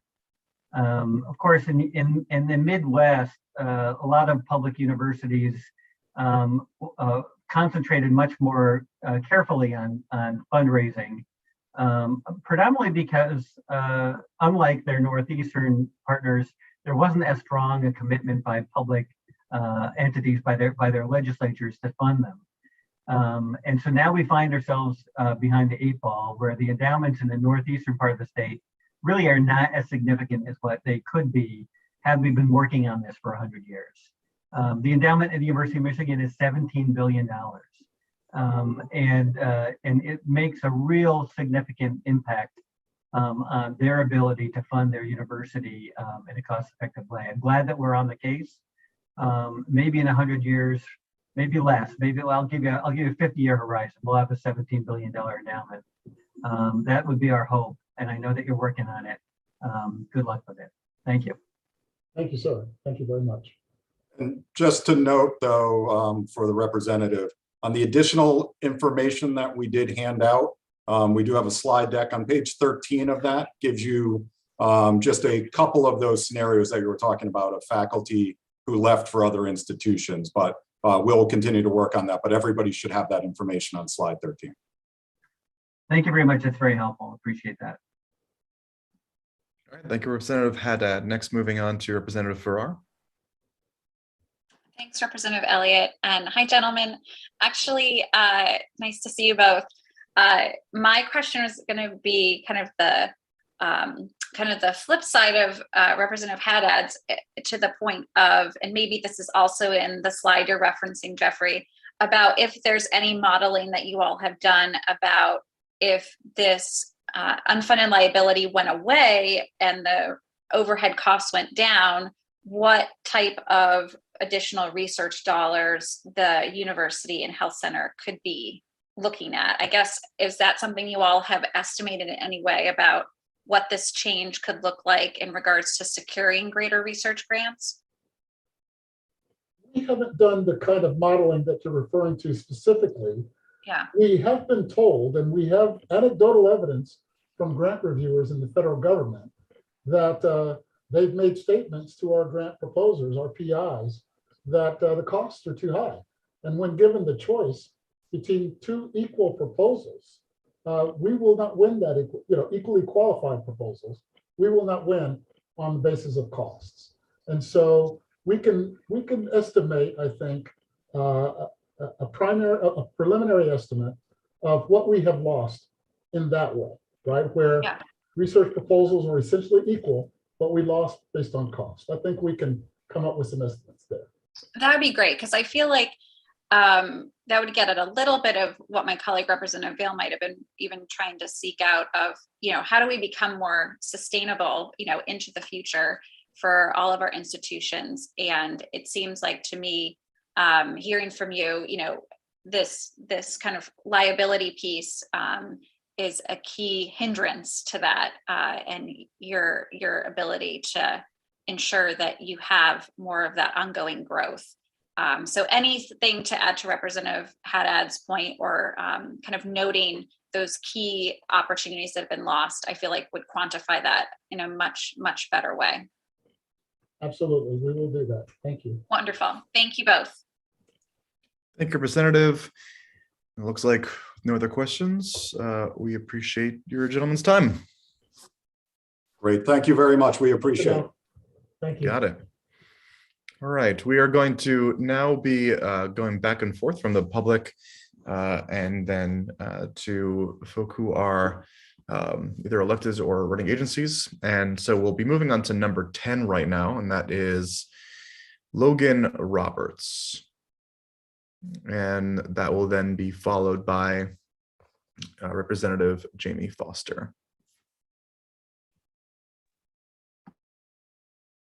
Hello, good afternoon, everyone. My name is Logan Roberts. I'm a junior at Yale University, and I'm here to testify in support of House Bill 5034, which is an act prohibiting an institution of higher education from considering legacy preference.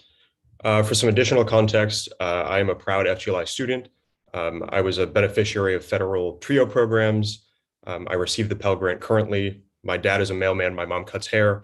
I'm tremendously grateful to study at a place like Yale University. So in advocating for the elimination of legacy preference, I don't at all want to come across as ungrateful or not cognizant of the privileges that have been afforded to me. But I do feel it's important that we talk about this really important issue. Legacy admissions are a problem. Students at Harvard and Yale have both taken stances condemning their use. Very recently, I authored a resolution that was passed by the Yale College Council, and we've seen colleges continue to drop the practice across the country. And part of the reason that it's such an issue is because if we look at the history of legacy preference, we see it's one that's rooted in anti-Semitism and in anti-immigrant sentiment.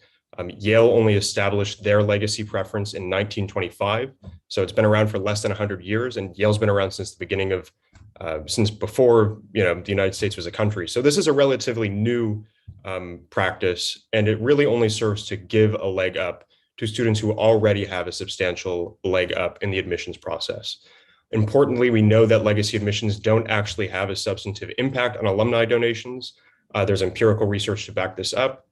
And a lot of the arguments that are leveraged in favor of legacy admissions tend to revolve around financial support for schools, or tend to revolve around ensuring that there's buy-in into the university, community.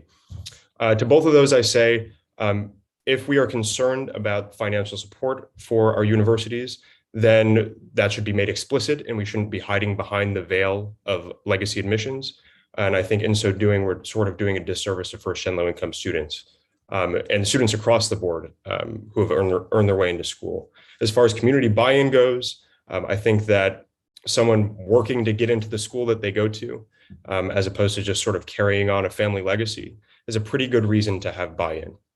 And I've seen some of the testimony that some of the opponents of this bill have submitted, and they've largely revolved around academic autonomy, which of course I believe is important, but we have yet to see any substantive justification for why this discriminatory practice should continue. I'm grateful that you are taking the time to consider this and to really scrutinize this process. I'd be happy to yield to questions if that's the protocol. I'm a newbie of sorts, so I'll follow your lead. I will open it up to the committee for questions if they have them. Doesn't look like they do. Logan, I appreciate the time. Thank you for coming in.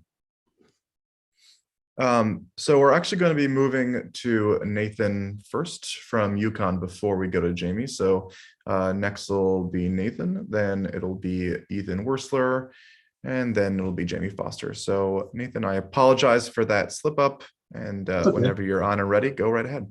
Always good to see you, Representative Elliott, Senator Slapp, Ranking Members Haynes and Whitcoast, and members of the committee. As you know, my name is Nathan First. I'm Vice President for Enrollment Planning and Management at the University of Connecticut. Thanks for this opportunity to provide testimony on behalf of the university on HB 5034. To a degree, we're grateful that this matter was raised as it highlighted an error on our common data set submission, which incorrectly indicates that we currently consider legacy in admissions decisions. This correction has actually already been made and submitted to the common data set last week. But let me be clear to the committee, the University of Connecticut does not consider legacy status as a part of admissions decisions. So to this end, we actually agree with the spirit of the legislation that factors such as first generation status, students' grades, their background, how they do in and outside of the classroom are far better indicators of their potential for success. These and other appropriate factors are included in our holistic review as prescribed by our University Senate bylaws, which govern what is considered for admission at the University of Connecticut. Many of you are also aware that the Supreme Court of the United States has agreed to hear a case on the utilization of race in admissions, the Harvard and North Carolina case versus Students for Fair Admissions. It's the third time in the last 10 years that the court has taken up the question. So for matters of legal precedence and matters of institutional autonomy, we believe it's critical that the Connecticut General Assembly avoid such legislation. Universities nationwide have made compelling cases in support of consideration of factors in admissions that are tailored to their institution, and that piece of it is really, really important. It's served as an important basis for prior SCOTUS cases, such as Texas, Fisher versus Texas, and California versus Bakke, Grutter versus Bollinger. By passing this bill, we believe it would be difficult to avoid the slippery slope of additional legislation over the years that would govern admissions. It would undercut our ability to successfully defend our current admissions processes that are inspired by our mission. They're tailored to our unique institutional circumstances in a way that would best serve us to continue to attract the best and brightest students to the University of Connecticut. With that, I'm happy to answer any questions that you may have. To open up to questions to the committee. Seeing none, thank you so much, Nathan, for coming in.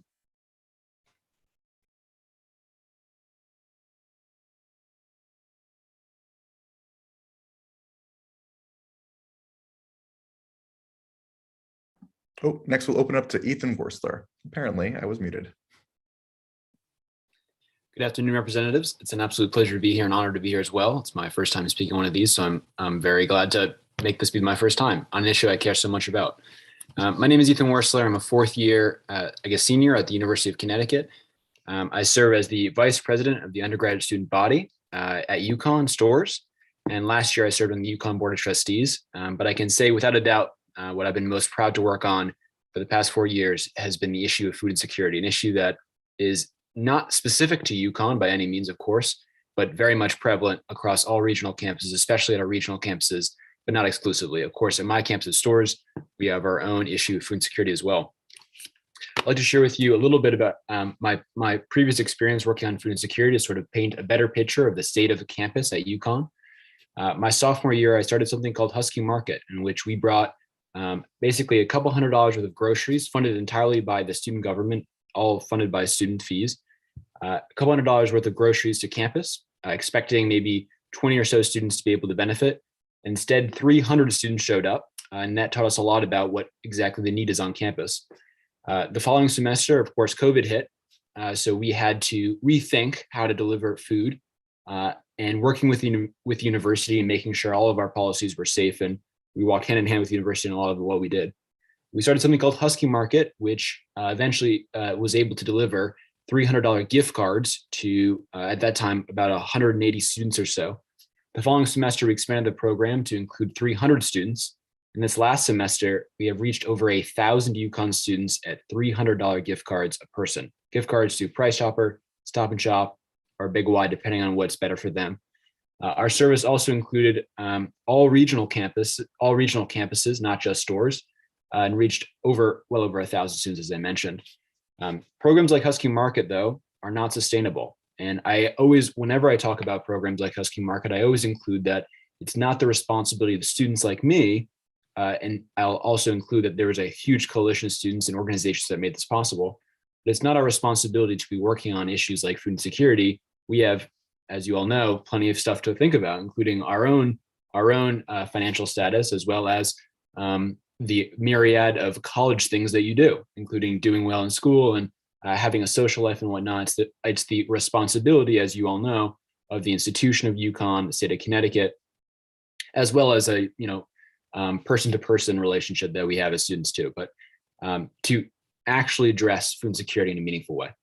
And that's why 5033 is so important as a meaningful step, one of many meaningful steps on the road to hopefully achieving a university system in which students can go and they can learn and they don't have to worry about where their next meal is coming from. Because I can assure you that if a student is not eating, they're not learning.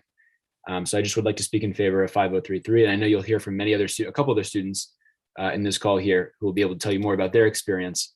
And I'm very grateful to share ongoing student efforts that will continue to happen, hopefully, and I guess a general call to the university as well as the Connecticut General Assembly. Thank you. Thank Thank you. you. Thank you, Ethan, and we appreciate all of your work. Anybody on the committee have any questions? Seeing none. Oh, I see Representative Farrar. Go right ahead. Thanks, Chair Elliott. Hi, Ethan. Thank you for being here. Thanks for sharing everything you've been doing for all of your students on this issue. I actually just had a question because it came up in some of our previous discussion with the previous testifiers about just kind of curious in your outreach with students. One of the things we spoke about previously is that a lot of students don't even know potentially that they're eligible for something like SNAP. And I'm curious for you in talking to fellow students, do you think that is the case? And how do you think, Yukon or other universities could do a better job around ensuring that students know about these benefits that they could qualify for? Thank you very much, Representative. I'm glad you asked that question because it's something that we thought about a lot ourselves. And actually, in our program, when we delivered those $300 gift cards, in that package, we also include links to resources like that to try to walk students through and educate students that they have a host of other programs outside of Yukon that they can access. I'll speak candidly to you now in saying that students think that those programs, SNAP benefits, are for the quote adults, right? They think they're for the not for them. And actually, there's a huge issue on college campuses, especially around food insecurity, in which students think they themselves are not food insecure. They think they're uncomfortable stating as such, they're uncomfortable accessing service, which is why our programs have to be 100% confidential, 100% anonymous. So even just going to a Yukon resource and saying, hey, I want to apply for SNAP, that's a big hurdle that many students won't feel comfortable jumping over. So I guess I would offer that any way to get those services to students would have to come at it from sort of a confidential, safe, welcoming place. Because if not, you're going to scare students away. Students won't think it's for them. So I guess I'm not sure if that helps, but I can say for certainty that many students don't feel like SNAP benefits them or would help them, despite efforts of organizers like myself in trying to spread the word, and of course Yukon and their various Dean of Students offices and whatnot, resources too. So I hope that helps. Yeah, thank you, Ethan. I think you hit upon, we all have a role in normalizing a lot of these benefits and their role that they can play for so many of us to assist us at all points of our lives. And I think you brought up a great point that I hope in passage of this bill and certainly universities looking at their planning that they include students and your perspectives in the planning, because we need to ensure that your ideas and voice are heard in how any of this happens. So thanks so much again for being here. Thank you. Thank you, Representative Farrar, and Representative Haddad. Go ahead. Yes, thank you. And Ethan, I wanted to thank you for your testimony, more importantly for your work on campus. I know that the student government and activists on campus have been very engaged in this issue and making a real contribution to the health and well-being of your fellow students in doing so. And so I appreciate the work that you do in Mansfield and in stores and on the campus. I did just want to clarify something, however, and I just wanted to take the opportunity during your testimony, not so much as a question, although if you'd like to react to this, I'd welcome that. In fact, full-time students are almost nearly all exempt from being eligible from SNAP benefits. Full-time student status essentially disqualifies individuals from applying for SNAP benefits. The section of the bill that's under consideration right now, really, Section 2 really tries to expand the exemption that's provided in the federal program for individuals who are engaged in an educational program that leads directly to employment. And so the question becomes, what does that mean? And what the Section 2 of the bill does is it requires our public and public universities and allows our private universities, really because I think that they want to be willing partners, to assess their own programs to determine which of those programs lead directly to employment, and therefore a student enrolled in that program would be exempt from the disqualification for SNAP benefits. And that's a way that we can act collaboratively to expand the number of individuals who might be able to take advantage of SNAP benefits. And so this gets a little bit in the weeds of food policy, but nonetheless, Section 2 of this bill really aims to exploit, if you want to use that word, as much as possible, the rules provided to us by the federal government to ensure that as many students as possible are eligible for food stamps, in addition to more charitable or philanthropic programs that might be available that are engineered by people like you, Ethan, or by other myriad of other organizations that are involved in addressing the issues of food insecurity. So thank you for the opportunity to comment and clarify that. And I just want to thank you very much for your work. Thank you, Representative. Representative Case, go right ahead. Thank you, Mr. Chair. Ethan, good testimony. Thank you very much. Just a few quick questions. So you're at Yukon now, correct? Are you from Connecticut? Yes, sir. Okay. So are there other students that are at Yukon that don't come from Connecticut, but they are registered here and vote here? Would you happen to know that? Yes, sir. So if they register and they vote here, their residency has changed, so they're eligible for SNAP in Connecticut. I don't know, sir. So somebody, okay, all right. I was working with DSS, and if they're a registered voter in the state of Connecticut, that gives them, they're out of their family and they're into a new family, gives them qualifications for SNAP. That's something we can work on. I appreciate it, and thank you for clarifying. Thank you, Representative. And I'm seeing no other hands. So Ethan, thank you so much for being here. Thank you. We'll move on to Representative Foster if she's here. She is. Rep Foster, you have the floor.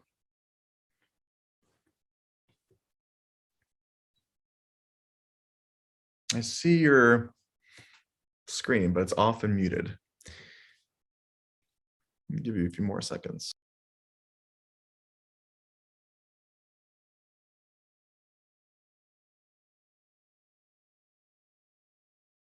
All right, we'll come back to you. Why don't we move on to number 12, Nahum Valiente. All right, thank you so much. Hi everyone, my name is Nahum Valiente. I am a sophomore at Nahum. I'm a sophomore at the University of Connecticut Stanford campus, so a bit far away from stores. Like Ethan, this is my first time here at a hearing. Today I come in support of Bill number 5033, an act addressing the need of food insecure students at public institutions or higher education. Food insecurity is a persistent issue seen on all Yukon campuses. However, Stanford, like Ethan alluded to, regional campus experienced it a little bit harder. According to our study that we conducted back in February, 67% of respondent students recorded either low or very low food security. Compared to all of their campuses, Stanford has exceptionally high food insecurity. Many students experience challenges in college, and we need to lift that burden off of them of where can they get their next meal or if they can afford it. We have a lot of food places here at Stanford. We have restaurants, we have an active place, but the question is, can we afford it? And so that's where a lot of students encounter many issues is, can they afford to have lunch? Can they afford to, have 3 meals a day? And just yesterday, I met with a student who was eating a bag of chips for dinner because he just couldn't afford it. He had to save his money so that he can afford a meal for the next day, at least one. So this is a dire issue. Here at our Student Government Association, which I am the vice president of, we are starting to form food pantries. And one representative alluded to that before.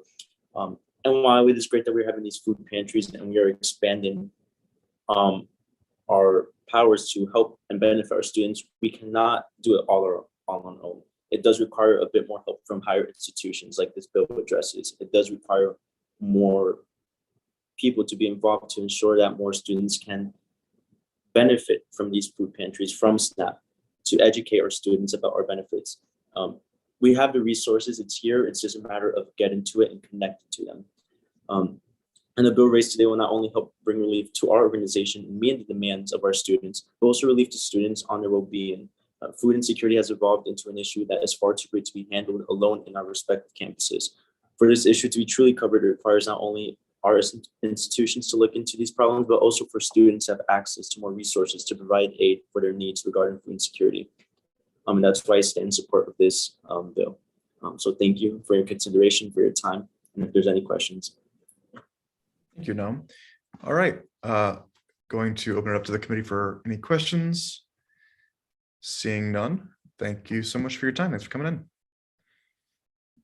We'll go back to Representative Farrar if you're ready. Farrar, sorry, Representative Foster. And if not, then we will move to Tim Larson from OHE next. Why don't we go to Tim? If you're here, go right ahead. Thank you very much, Representative Elliott, Senator Slapp, and distinguished members of the Higher Education and Plan Advancement Committee. Thank you for the opportunity to testify in favor of House Bill 5035, an act concerning in-state tuition for veterans and eligible dependents. On behalf of the State of the Office of Higher Education, I want to thank the committee for raising this legislation that will ensure that veterans are able to pursue higher education opportunities, regardless of where they live prior to settling in our state. As Governor Lamont outlined in his recent state address, Connecticut is dedicated to investing in developing, retaining workforce talent within our borders, ensuring that our veterans who have selflessly and bravely served our country can return home or move to Connecticut and pursue a degree or certification at one or more of our public universities, incredibly important, not only for our economy, but for our future. To provide some context for this, there are currently 5,000 individuals using veteran benefits that attend occupational 2- and 4-year educational institutions in Connecticut. Having a little trouble with my video, so I apologize. I mean, there's not much to look at over here, but the legislation will bring Connecticut in compliance with the Department of Veterans Affairs, which requires institutions to charge an in-state tuition rate for veterans, regardless of the amount of time the veteran has lived in the state. Congress passed Section 1005 of Public Law 116-315, which requires facilities approved for GI Bill benefits to waive the 3-year time period requirement mandated under USC 3679C2A to allow for in-state tuition and fee charges for beneficiaries under chapters 30, 31, 35, and 33. That will conclude my testimony. I'm available for questions, and I thank you for your consideration on this piece of legislation. Thank you, Tim. We'll go to the committee for any questions if anybody has them. It looks like Representative Ackert, go right ahead. Thank you, Mr. Chair, and thank you, Mr. Larson. Appreciate it, your time. And so this is just going to codify what the aligns with the federal legislation. Is that correct? That is correct. And in no way does this negatively affect the good institutions in our state that already provide a veteran waiver tuitions. Is that correct? That's correct. Thank you, sir. That's all I have, Mr. Chairman. Thank you for your time. Thank you, Representative. Representative Vale, go ahead. Thank you, Mr. Chairman. Good afternoon, Mr. Larson. How are you? Good afternoon, Representative. How are you? Very good. I just wanted to touch base because I am the ranking member on Veterans Affairs. So is this, so we're going to codify into law like Representative Acker just alluded to. Are there a lot of cases of this that are kind of falling through this, the cracks here in Connecticut? Is there an issue with this that we need to codify this into law, or is it just something to make sure we're covering our bases?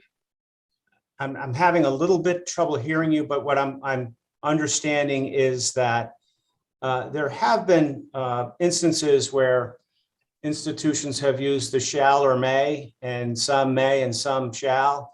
What this would do is keep us in compliance with the federal regulations and allow those funding sources to continue to come forward. Okay, and then again, this would only apply to the state universities? That's correct. Okay. Because of the in-state requirement. All right. And I'll certainly keep an eye on this, and maybe it might end up getting referred to veterans as well. So at least I'll know a little something about it. Thank you for your testimony. You're welcome. Thank you, Representative. And Representative Haynes, go right ahead.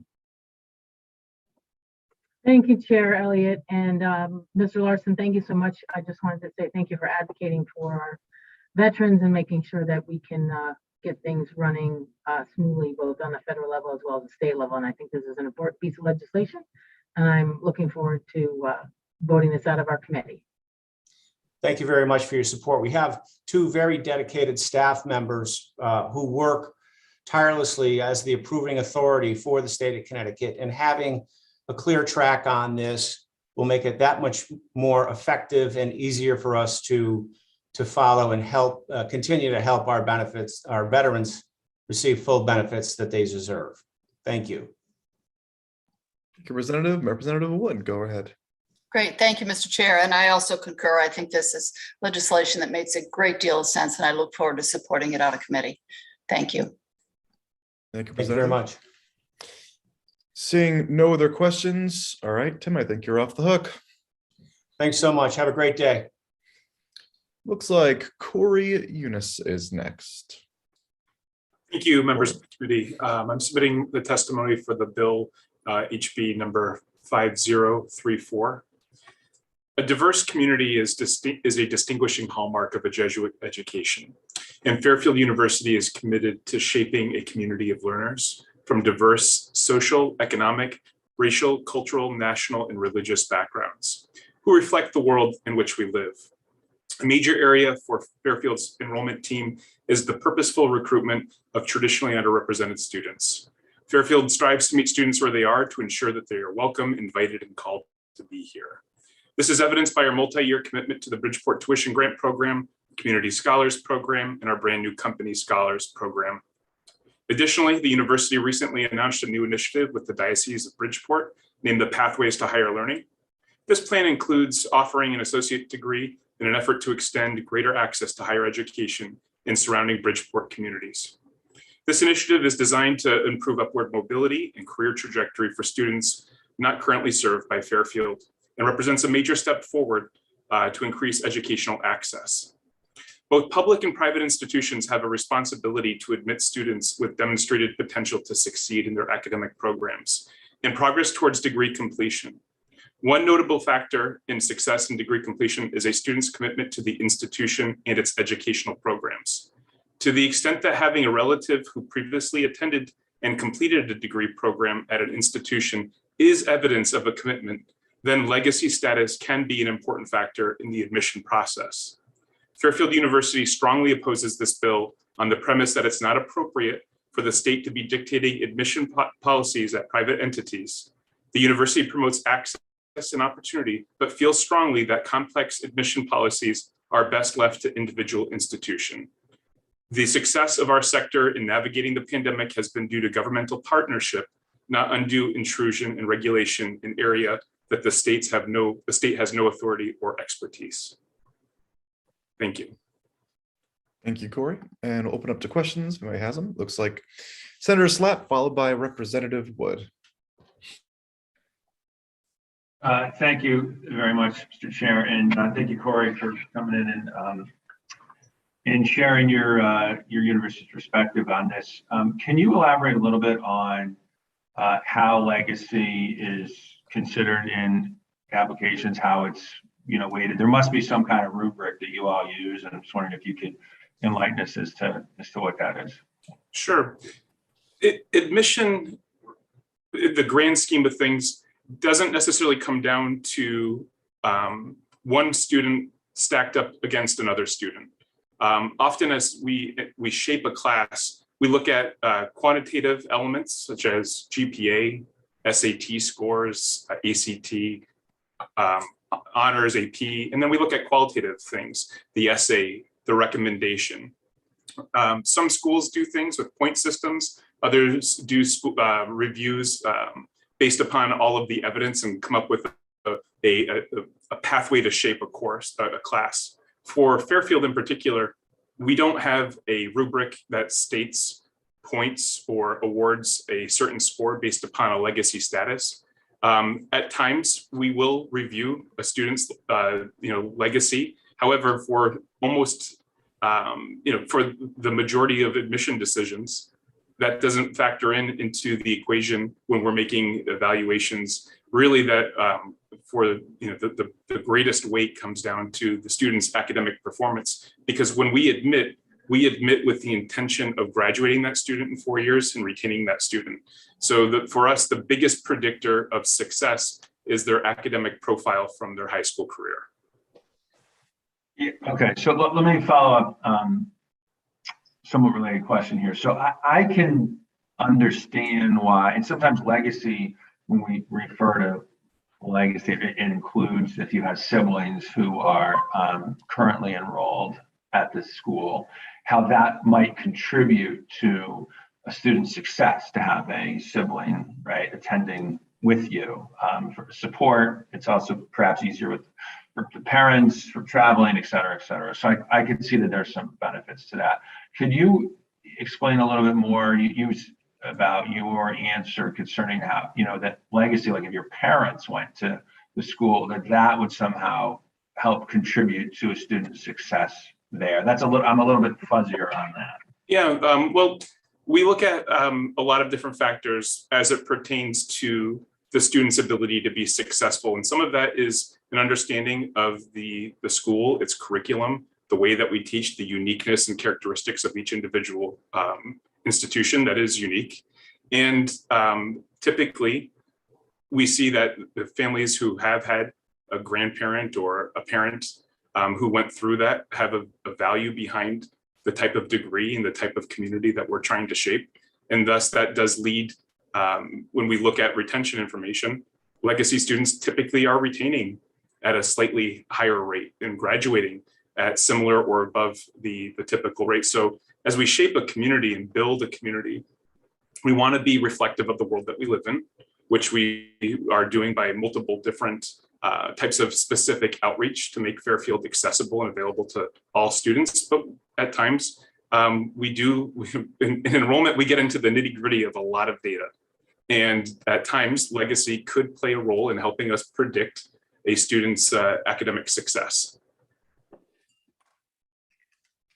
All right, thanks. I'll leave it at that. I know my colleagues have questions, so thanks for your time. Appreciate it. Thank you, Senator. It looks like Representative Wood, followed by Representative Vale. Great. Thank you, Mr. Chair. And thank you, Corey, very much for your testimony on this subject. I agree with you. I'm not sure it's the purpose of government should be in this realm.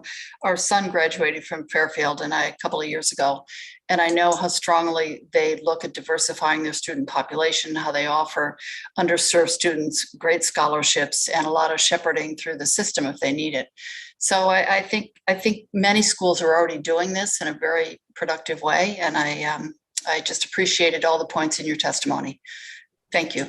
Thank you. Thank you, Mr. Chair. Thank you, Representative. Representative Vale, go right ahead. Mr. Chairman, good afternoon, Corey. I'm curious, how much money does the state of Connecticut give to the Fairfield University every year? Representative, I'm not aware of that number, but I'm sure we can get that to you. All right. Go ahead. that was my point. My point being is you're not a state university.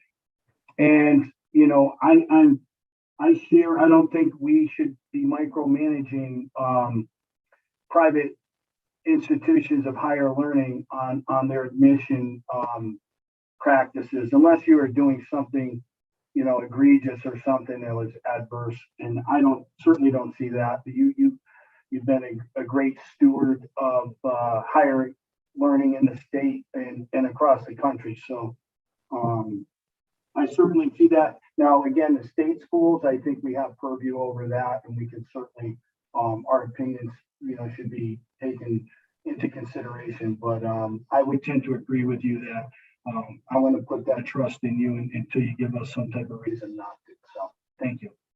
Thank you.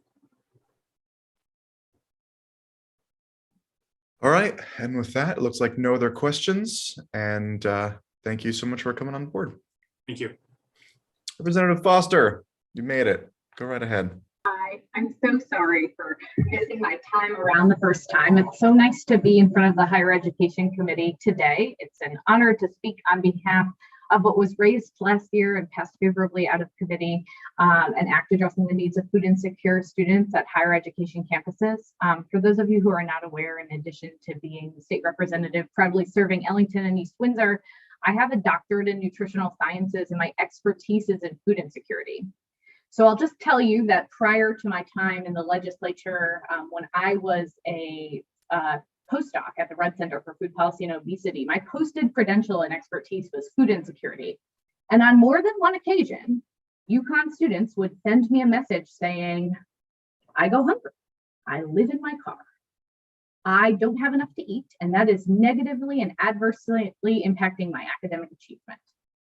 And I think that our higher ed institutions can do more and better by our students. And so this bill is two-part. One, it's expanding SNAP access, which I heard one of my good colleagues mentioning earlier as an important and key strategy to make sure every student has maximum access to that federal program to help ensure that they have freedom of choice and they can shop for groceries as they see fit. That's an important component of this bill. But an additional and really important component of this bill is to study and address food insecurity on college campuses. I've heard a couple of mentions earlier in the committee about food pantries on college campuses. And as the previous chief programs officer at the Connecticut Food Bank with a lot of cognizance and oversight of our food pantries throughout the state, I can say that food pantries are a crucial and important part of our food insecurity safety net, but the amount of food that they can provide and aid that they provide pales in comparison to what SNAP is. So our SNAP program really ensures that people have high quality access to food consistently. Food pantries are great when they can meet a student's specific food needs nutritionally and in the kitchen equipment that they have, but our college students might have families. Those with families are more likely to be in food insecure. They might be living in an apartment with a non-traditional kitchen setting. They might not have full access to kitchen equipment. And depending on what that that situation is like for that food insecure college student, the type of food available in the pantry might not best meet them where they are. And so expanded access to SNAP is critical to meeting the needs of food insecure students. We want to make sure that people have access to food, that it's high quality food, because students who have food access can learn better and achieve more.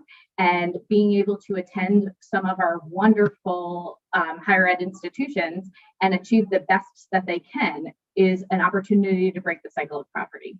And so I believe wholeheartedly that if we're committed to students being academically successful, that means that we are committed to providing them with high quality food. And I think that that means that we should expand their access to SNAP, and we should understand what barriers and obstacles our food insecure students at college campuses are facing, and then meet those needs where they are. And so one of the things that we talk about is using the standardized food insecurity assessment consistently across colleges and universities, and then sharing data based on findings. Our academic institutions are uniquely suited to collect data in a way that they can act upon it. And so I'm happy to answer any questions that any of my good colleagues have, and I look forward to seeing our college and university systems really step up to the plate and address this challenge that is before us. Representative, thank you so much for your work and your comments. Representative Vale, followed by Representative Turco. Go right ahead. Thank you. Mr. Chairman, and good afternoon, Representative. I've been wanting to ask this question for a while, and I think you're the perfect person to answer this for me because of your background. So food insecurity, I'm 53 years old. I've heard this term maybe for the last 3 years. So it's a new term, and I kind of understand the gist of it. But like when we're talking about legislation, is there a metric that would require that would make someone food insecure, if that makes any sense? Because if it's just a general sentiment, it's hard for me to understand exactly what food insecure is. Maybe you could enlighten me. I would love to. Thank you for giving me an opportunity to geek out. Okay, so food insecurity has been measured since the 1990s using the Community Population Survey Census. Food insecurity refers to inadequate food to maintain nutritional health and well-being. And food access has to be culturally appropriate and accessible to the community member. So it's not really a new term. It's been in existence since the early 90s. Food insecurity in the US looks pretty different than food insecurity in other regions of the globe, where it might not necessarily be just too little food where you go hungry. Food insecurity in the US might mean you're worrying about whether or not your food will run out, and the experience of worrying about your food running out has tremendous health consequences. It also could mean that you don't have the right kinds of food to meet your nutritional needs. So you're a diabetic and you can access certain foods at your local food pantry and with your SNAP benefits, but it's not the kind of food your doctor and dietitian are recommending that you eat to manage your diabetes. Or you have a child who is on a nutritionally restricted formula for if you're an infant, and that is covered by WIC, and then that provider is no longer providing it at your local grocery store. You can't get somewhere else, and you have to use your very limited amount of food resources to buy a special restricted formula. So food insecurity in the US and Connecticut looks different than it does in other places, but it could mean you go hungry. It could mean you cut and skip meals. It often means that you're worried and stressed about food running out.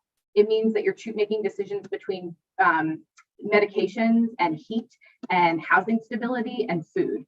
And there is an 18-item long form standardized questionnaire that was developed by the US Department of Agriculture.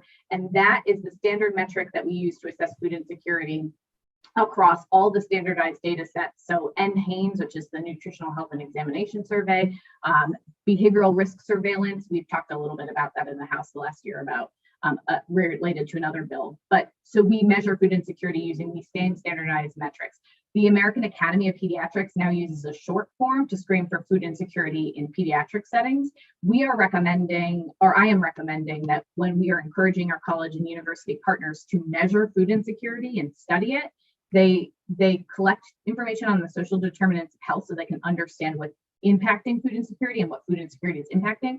But no one should ever measure food insecurity not using the standardized tool that allows you to contextualize your data in the existing data set. So it is a well-defined construct, and we measure it consistently using metrics that are developed from this USDA tool. And the history of the development of that tool is super interesting. If you ever want to talk about that offline, I would be happy to tell you about it. This woman named Nancy Radimer, genius, ahead of her time, did really great work in the development of that tool.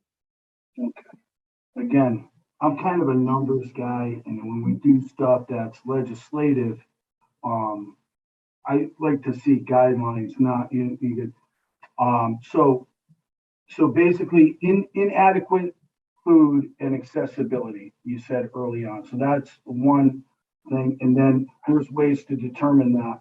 Also, like you said, if people are stressed about where they're going to get their next meal, how is that? Is that like done through a survey, an interview? How do they access all this information? I always get a little bit concerned when we put bills out. I kind of want some of the details, because this certainly sounds like something I want to support, but I need to support not just because it sounds good, but because it actually is good.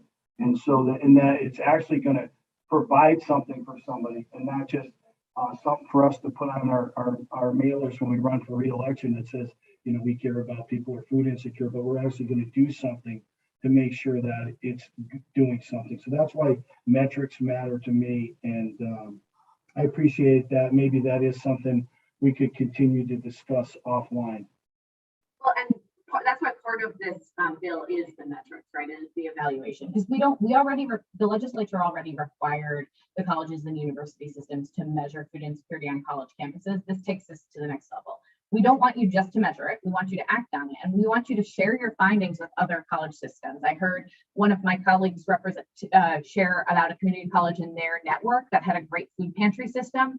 Is it working? So I know we have good feedback on it, but did it change the rate of food insecurity on the college campus? And if it did, then share your model. What worked? How is it funded? How are we conducting it? Who's staffing it? What is working? And that kind of system allows us to sort of share information across the campuses. Also, what's working at Yukon proper is different than what's working on the satellite campuses. And I'm sorry, I know that that's not the terminology we want to be using for the Storrs campus satellite. But in general, like what works for one place might not work for another, and what works in some place might be reproducible. So this is hopefully going to get us that data that can help share. But what I will say is, we do not need to wait on the data to act, because there is already a growing amount of evidence about food insecurity on college campuses that's been published in peer-reviewed literature in the food insecurity space. So I can get you those reports. I'm happy to send them to the chairs to share or to the clerk to share out with the committee. But there's been a lot of published data. Food insecurity on a college campus is a growing and credible concern. And President Chang spoke earlier, and he said it was a bigger issue on community college campuses. And I would have to assume that because four-year institutions, and I know there are commuters to those as well, have a more robust food system there that they can use, and people can be part of that. So I would assume, is that your experience too, that this may be a little bit more of an issue for those commuter type campuses? So I respect Dr. Chang so much. He was my boss when I used to teach. I'm paraphrasing him, by the way, so he might have said it differently than I did. So what I would say is more, but doesn't mean it's not a problem at Yukon. So that is likely true. The satellite campuses actually had a pretty high rate of food insecurity, including Yukon Stanford, in the study that Yukon has already conducted. So what I will say is, like, I am the kind of person who I never want to hear about a college student going hungry and that negatively impacting their ability to achieve their best. I don't know what number is going to make everyone else's hair stand up on end about food insecurity on college campuses. But what I will say is the report actually surprised me, and that we have already conducted. So I would say, I think it is, I'm wondering what that report is. I think it was by Jennifer Proto from OLR that was shared, that has some of the data, and then Yukon shared one with the higher ed committee a couple of years ago. I can pass that back on. But we already have data. Food insecurity is happening at Yukon. It's happening at all of our schools and institutions. And honestly, I think it's it really negatively impacts the achievement that students can have. And it's not pretty to think about, right? We don't want to think that students are choosing between tuition and feeding themselves. And so it's probably an embarrassing thing to talk about, but it is the reality. And food insecurity rates really did go up during the pandemic. They're starting to come back down, and we're seeing SNAP rates decline as well. But food insecurity isn't going away. It's part of a system of inequality that we need to address.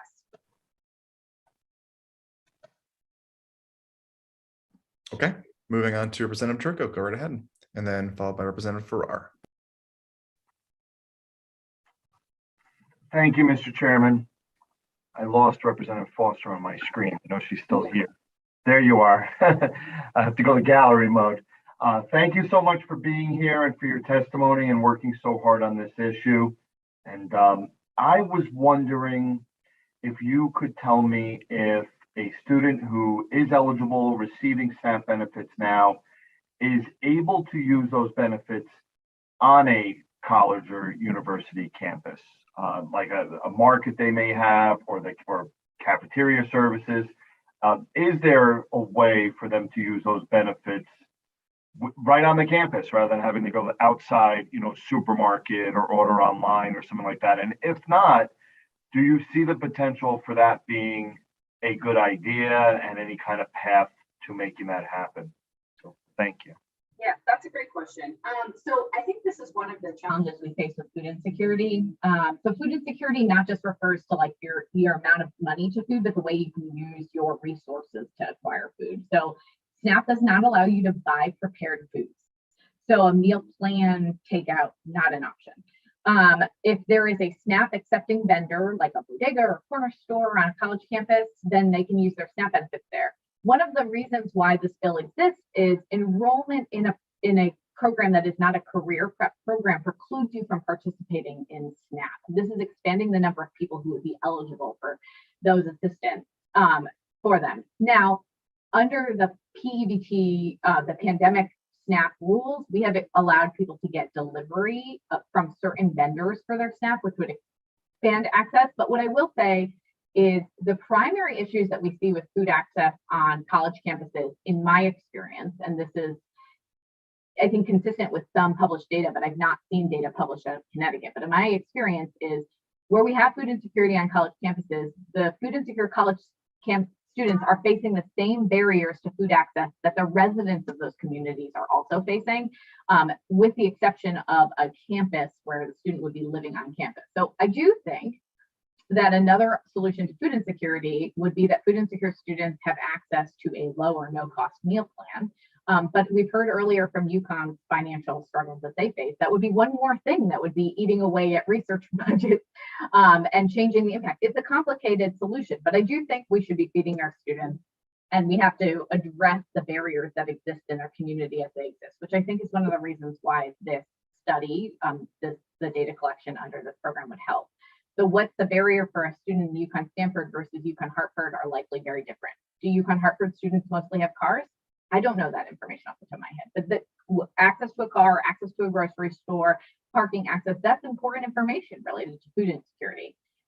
Is access to a grocery store different in the Yukon Stanford campus? Or if we're talking about Eastern or WestCon or Southern or one of those colleges and universities, and all of them have different grocery store access. We're getting at food desert, food swamp territory, which again are defined terms that help us understand food access. But yeah, I think you're asking good questions that hopefully this bill will help us elucidate.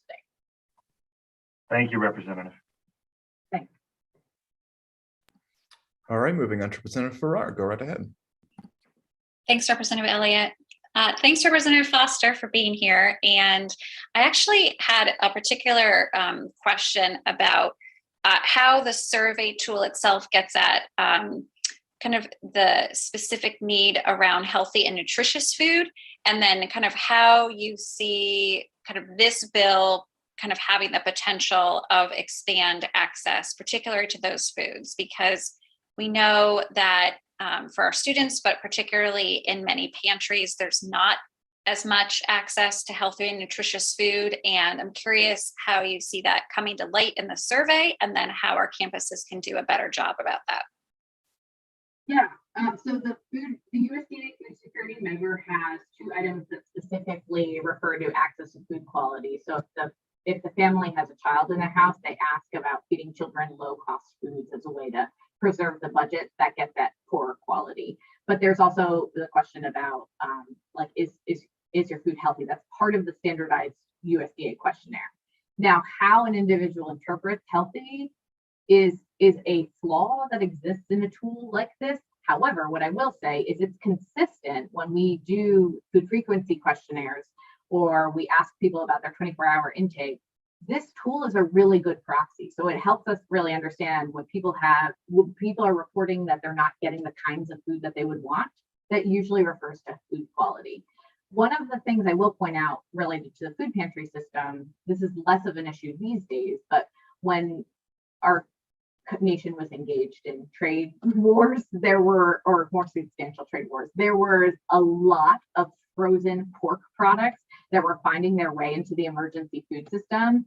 And that doesn't consistently expand food security. Like frozen pork products could be a great source of protein, but if you, for a cultural reason or health reason, can't eat frozen pork products, that does not improve your food security because it's not something that's consistently helpful. So what I will say is these questions get at that, like, does the food you have access to help sustain your health and well-being? And I can share that metric also with the group. But what we're seeing when we look at the reports that have been done so far around food insecurity is that folks who participate in SNAP are healthier than those who get food assistance through other means. And that is not saying that there aren't phenomenal food pantries and food banks doing great work to improve the health quality of the food supply. But families who are eligible for SNAP and participate in SNAP generally have improved diet quality over those who are eligible but don't participate. Thank you. That's super helpful. And any other background or the current data you could send us, Representative Foster, would be wonderful. And I know myself and many others look forward to having it as we continue to support this bill, hopefully out of committee. Thank you. Thank you, Representative Farrar and Representative Foster. It looks like we are all set with you. Thank you so much for coming in. I am going to be handing over the reins to Senator Slapp. Before I do, where we are on the list is at number 9. Tri-Ho will be next, and then we'll be moving on to number 14, Jen Witness, and going like normal from there, just in case anybody was keeping track. So, Senator, the show is yours. Great. Let's have our next participant step forward. The floor is yours, and then we'll have Jen Witness on deck. We'll see if she is here. Again, she's number 9. Right? I believe it's Tri-Ho from Yale University. Are you with us? Hello. Yes. Hi. How are you? Good. How are you? Thanks for joining the Higher Education Committee here in the public hearing, and the floor is yours. You have a couple minutes to tell us what's on your mind. All right. Hi, everyone. My name is Tree. I am a resident of New Haven and a student here at Yale University. I am testifying today to communicate my strong support for HB 5033, an act that addressing the needs for food insecurity students at public institution of higher education in Connecticut.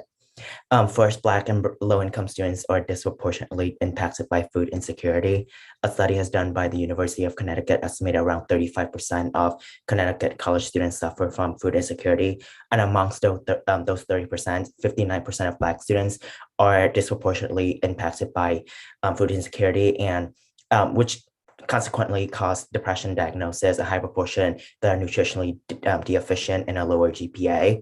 Second, while the benefits of temporary change in SNAP eligibility and enrollment assistance have substantial proven to be a benefit for food insecurity students, there needs to be an additional steps taken at the state level to provide access to nutritious food for students.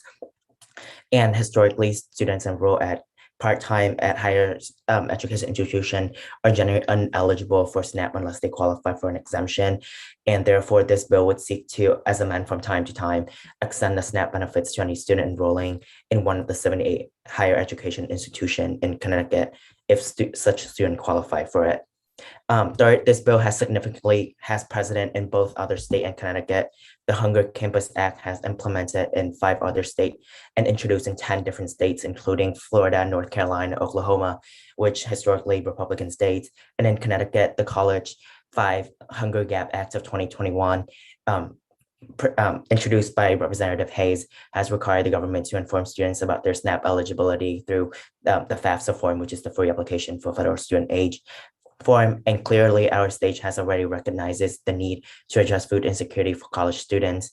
And this is important to me because as a former public high school student, I understand how the worries surrounding food and hunger insecurity in school and their detrimental impacts on one's ability to perform and exceed in higher education. But the difference now is that I have the privilege to attend a private higher education institution that provides an adequate and satiated meal plan that never leaves me to go to bed hungry. But unfortunately, more than a third of our college students in Connecticut, especially more than half of Black and Brown students, cannot say the same. And we have already seen the great progress made in combating food insecurity in Connecticut. And this bill would go further to establish such equitable food assistance program to provide college students with basic nutrition needs and to excel in both and in and out of the classroom. And thank you for your time. Sri, thank you very much. Apologize about mispronouncing your name earlier, but got it now. And thank you. Your testimony was very educational. Just going to give a moment, see if there's any questions from my colleagues. I don't see any. So I think we're all set. Thank you again. Good luck in your studies. Thanks so much. Thank you for your time. All right, yours as well. Okay, up next is Jen Widnes, Independent Schools and Colleges. Jen, good afternoon. Good afternoon, Senator Slapp and members of the committee. I'll try to be brief. You have my testimony on HB 5030 concerning unemployment benefits for adjunct faculty and HB 5034 concerning the prohibition of institutions of higher ed from considering legacy preferences in the admissions process.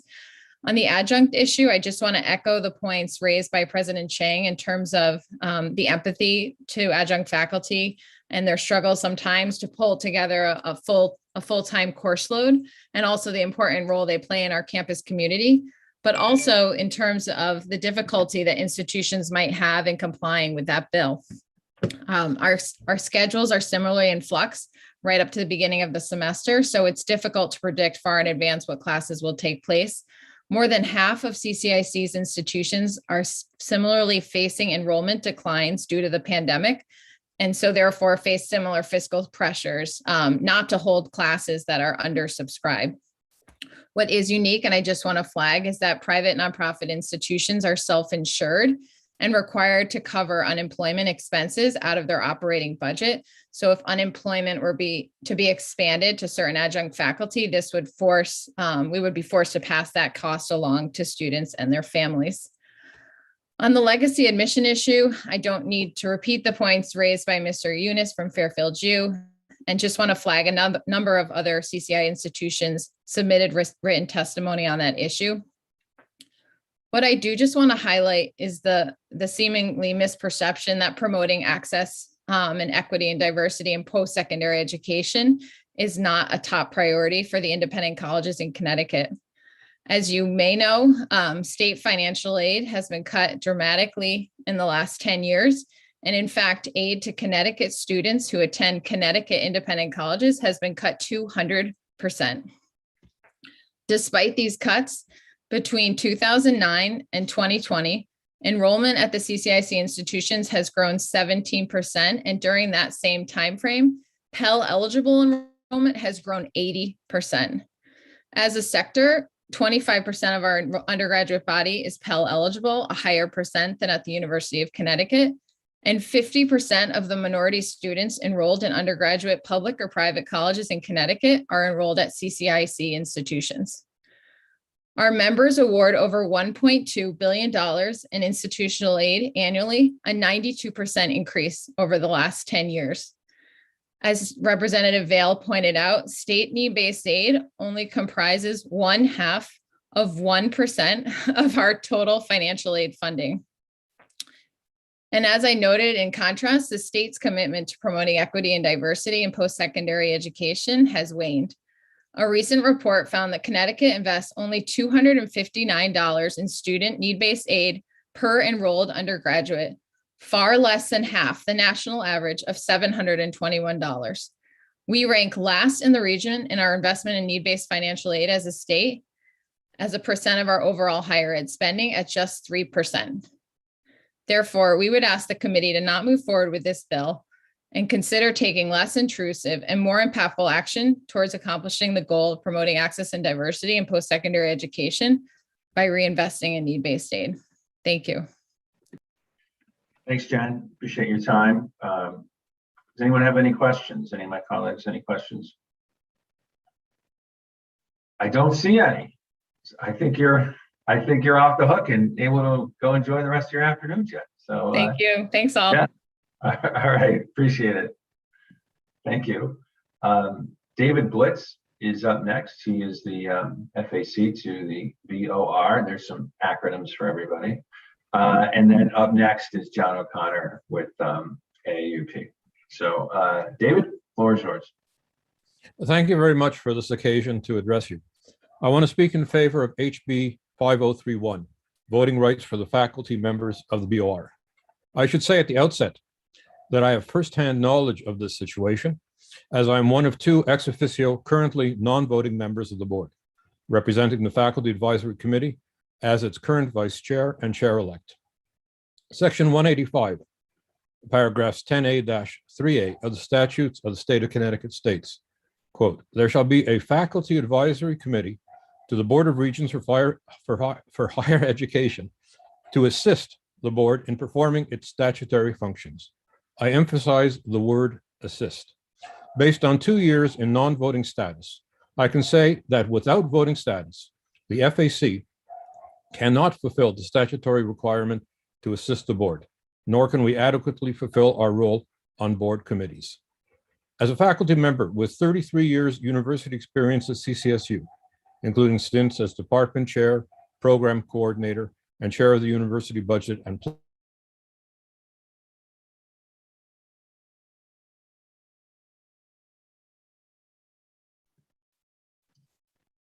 David, are you still with us? I think we have a frozen David here for the moment. So I feel like I'm back in my old TV days when we call for the video and doesn't show up. Oh, here he is. Okay, David, you back? I think we had a technical glitch. So okay, give me another 3 minutes then. Well, yeah. Well, you were in the middle of kind of giving us your credentials in terms of your experience, and and so maybe you can pick up there. Yeah, as I said, I've been 33 years at Central. I've been department chair, program coordinator, chair of the university budget and planning committee. I've been faculty representative to the recent Board of Regents Advisory Committee to select the CSCU president, and I'm currently on the steering committee of the University Senate. I have insights and suggestions for board resolutions, but as I said, cannot amend them to approve them. I do make my proposals as comments, but that is insufficient and inadequate. Let me give 2 examples. When the board, on 24 hours notice, cut $6 million from the CSU university budgets without consulting the university presidents and CFOs and targeting the most vulnerable members of the community, I knew that a mistake had been made, but was powerless to change it. When 174 new advisor positions at the community colleges were proposed, without a continuing source of funding past FY23, I pointed this out, but in vain. The shortfall is in the tens of millions of dollars. My point is not to discuss the details of these 2 issues, about which there could be legitimate debate, but rather to identify a general problem which can be readily corrected by HB 5031. Let me refer to the report which I and Dr. Sasenker recently made to the Higher Education Committee and the Appropriations Committee in fulfillment of our obligation under Section 185. And we state there, quote, the legislature should amend Section 10A-3A to make the chair and vice chair voting members, except on matters related to collective bargaining. This is the only way that the FAC chair and vice chair, and through them the FAC, can fulfill its statutory role to assist the board in performing its statutory functions.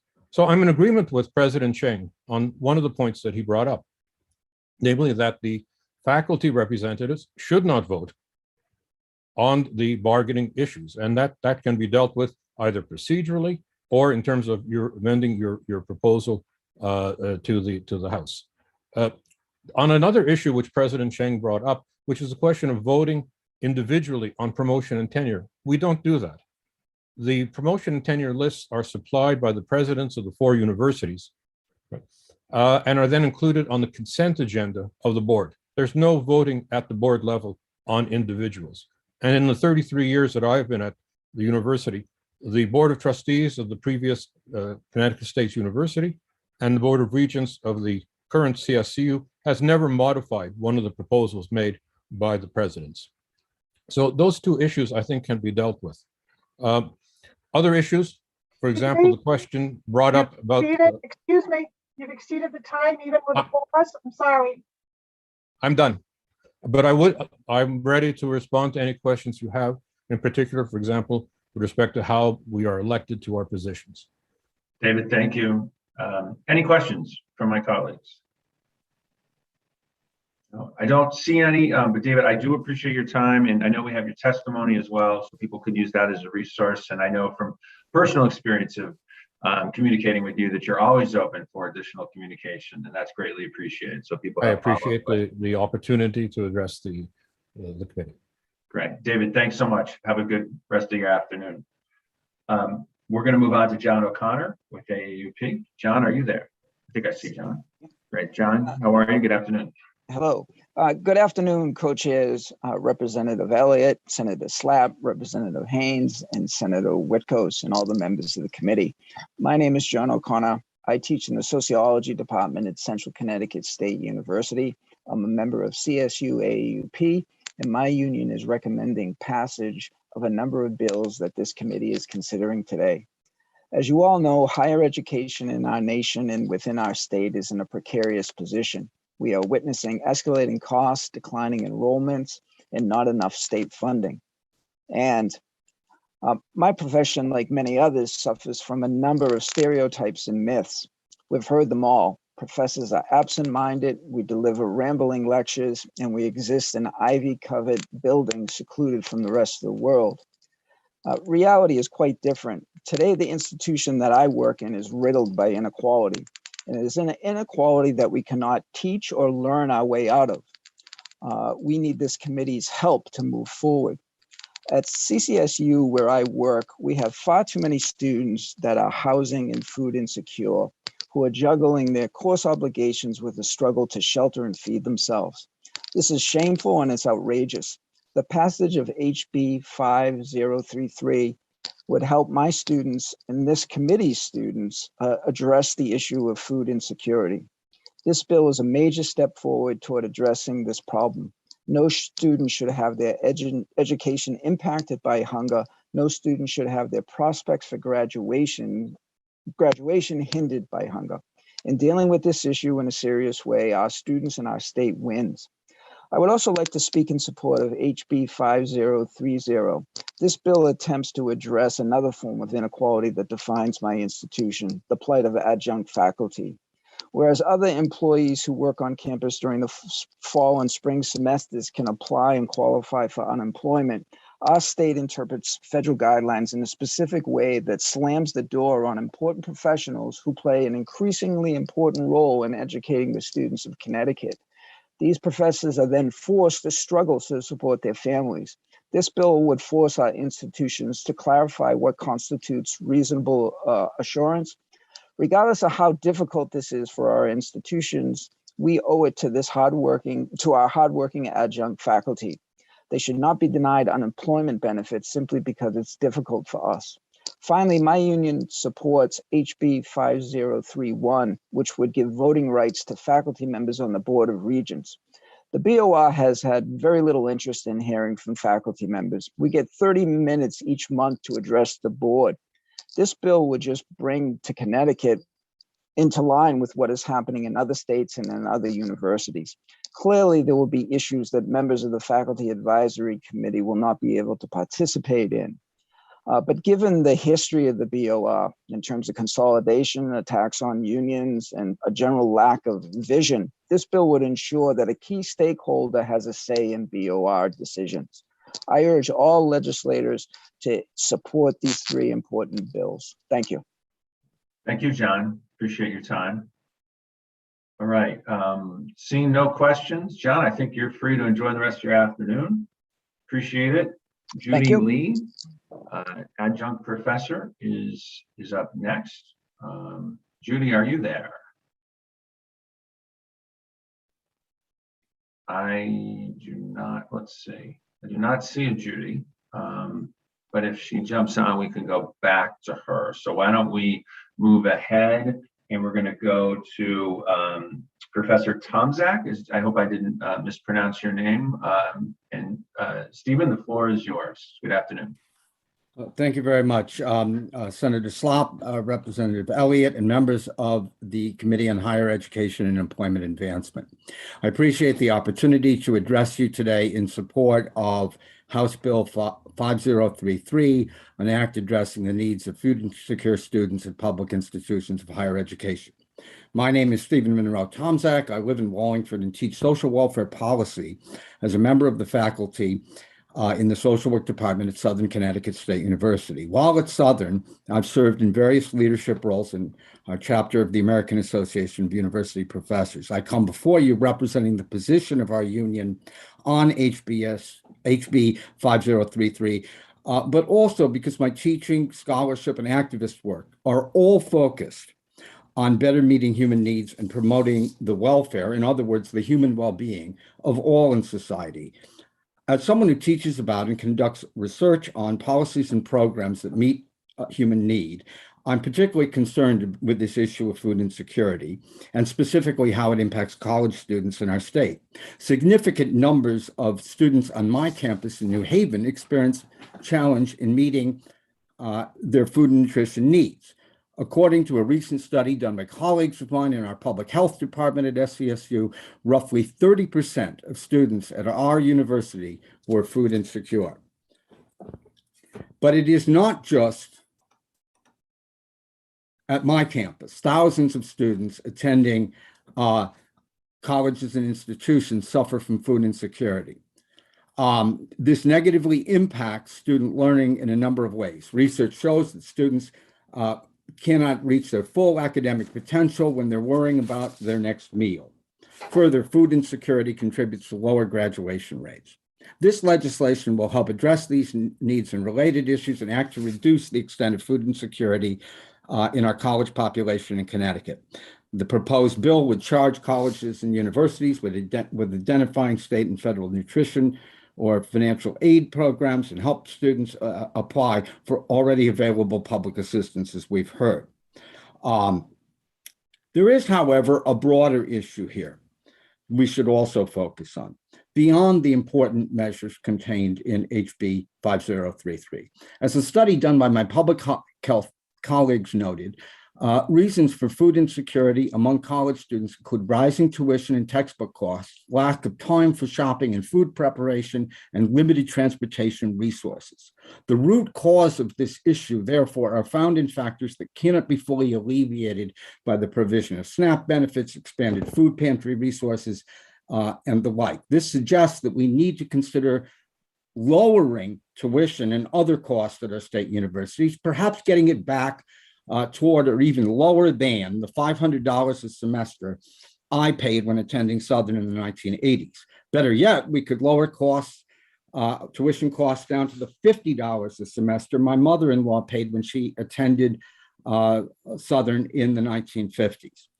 These broader concerns noted, I close by asking you to support House Bill 5033 so we can help students at our state's colleges and universities pursue degrees in this state without having their studies negatively impacted by experiencing food insecurity. While we can and must go further to address the root causes of this problem. You've exceeded your time. Excuse me, Okay, exceeded your time. thank you. Okay. Thank you, Professor Tomczak. Have a good rest of your afternoon. Any questions, actually, I should ask before, no? I don't see any, so thanks again, Professor. Appreciate your Thank time. you. Okay, so we're going to go to Stephen Adair, Professor Adair, followed by Bill Garrity with UHP. But Stephen, you got it. Good afternoon. Thank you, Senator Slapp, Representative Elliott, Representative Haynes, Senator Witkos, and members of the committee. My name is Stephen Adair. I'm a professor of sociology at CCSU. In January 2020, I completed 8 years of service on the Faculty Advisory Committee, which included 5 years as a non-voting faculty representative on the BOR. I recommend passage of House Bill 5031, an act that would give voting rights for the 2 faculty members serving on the Board of Regents. In other states, state systems, and specific universities, it is not uncommon for faculty members to have voting rights on governing boards. I did an internet search to provide some examples after just a few minutes confirmed that faculty representatives have voting rights on the governing boards for the California state system, the Tennessee Board of Regents, the University of Kentucky, the University of Florida, and Florida State University. I recognize there are certain personnel decisions and on matters related to collective bargaining when it would be inappropriate to have faculty representation. Discussion of these items will undoubtedly continue to take place in executive session, and the faculty representatives will continue to be excluded from those discussions. Given the current structure of the CSCU system, I think it would be especially appropriate for the faculty representatives to have voting rights. One of the unintended consequences of merging the state universities with the community colleges in 2011 under the Board of Regents is that it expanded the social distance between the board and the institutions that educate students. For example, under the former Board of Trustees for the state universities, the most rigorous task for the trustees was their annual evaluation of each president. With 17 institutions in the CSCU system, it was no longer practical for the regents to have this level of engagement and understanding of the workings of institutions to do such direct oversight. As a result, the board grew more reliant on the system office to filter and to summarize information from the 17 institutions. The system office is not an educational institution. It has no students, no faculty. It offers no academic programs. Yet as a state bureaucracy, it does have an interest. And over the last decade has worked to expand the sphere of control over both academic and administrative functioning while narrowing the scope of communication from the campuses to the board. Administrations come and they go. Faculty tend to stay. Since I've been teaching at CCSU since 1997, I have worked under 4 university presidents. Since the 2011 merger, there have been 5 presidents of CSCU. Only 2 members from the first Board of Regents are still serving. Having faculty serving as voting members of the board provides a different window for the other board members to be able to see some of the practical realities and experiences of being an educator. If I'd just like to make one more point, I know earlier today there was this discussion about alternative forms of appointment, and I want to be careful here because I'm certainly advocating for the faculty voice, but at the same time, I think that, for instance, having a governor appointee of a faculty member, as opposed to the way it works now, where they're elected by their peers, it seems to me we're better off with the system we have now than having a political appointment from faculty, just in the sense that people need to represent their constituencies. Thank you. Thank you, Stephen. And hang on one second, because we do have a question from Representative Turco. Representative.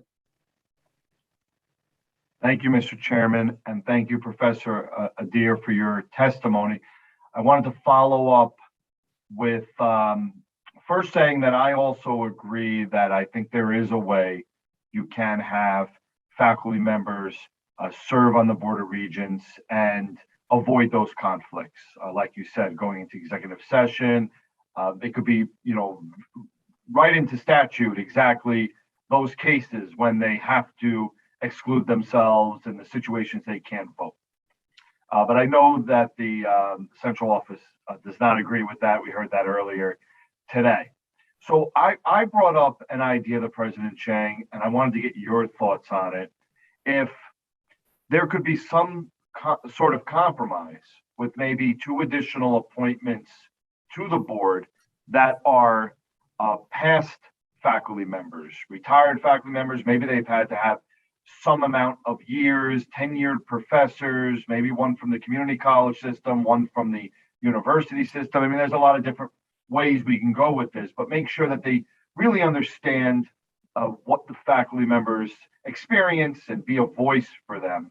I wanted to know if you had any thoughts on that potential compromise, and if you thought that hypothetically could work, how would you suggest those members are appointed? Should they be a political appointment? Should they be elected somehow through current faculty members?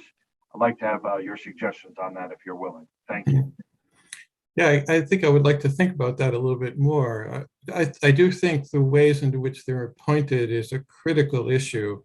And again, the sense that if they are going to be representing a constituency, that constituency ought to be able to make the selection for them. So, yeah,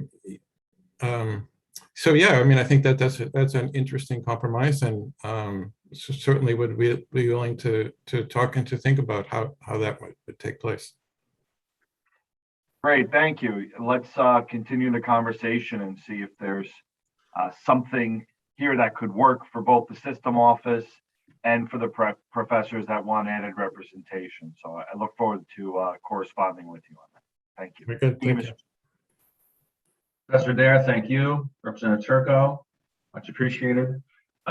Seeing no other questions, let's move on. We're going to go to Bill Garrity, followed by Trent Wright. Bill, good afternoon. Good afternoon, Senator Slapp, Representative Elliott, and members of the Higher Education and Employment Committee. I want to thank you for your opportunity to provide testimony today. I'd like to speak on Senate Bill 8 and that concerning the unfunded pension liability portion of the fringe benefit costs for employees of the constituent units of the state system of higher education. Again, my name is Bill Garrity, and I'm a registered nurse of more than 30 years.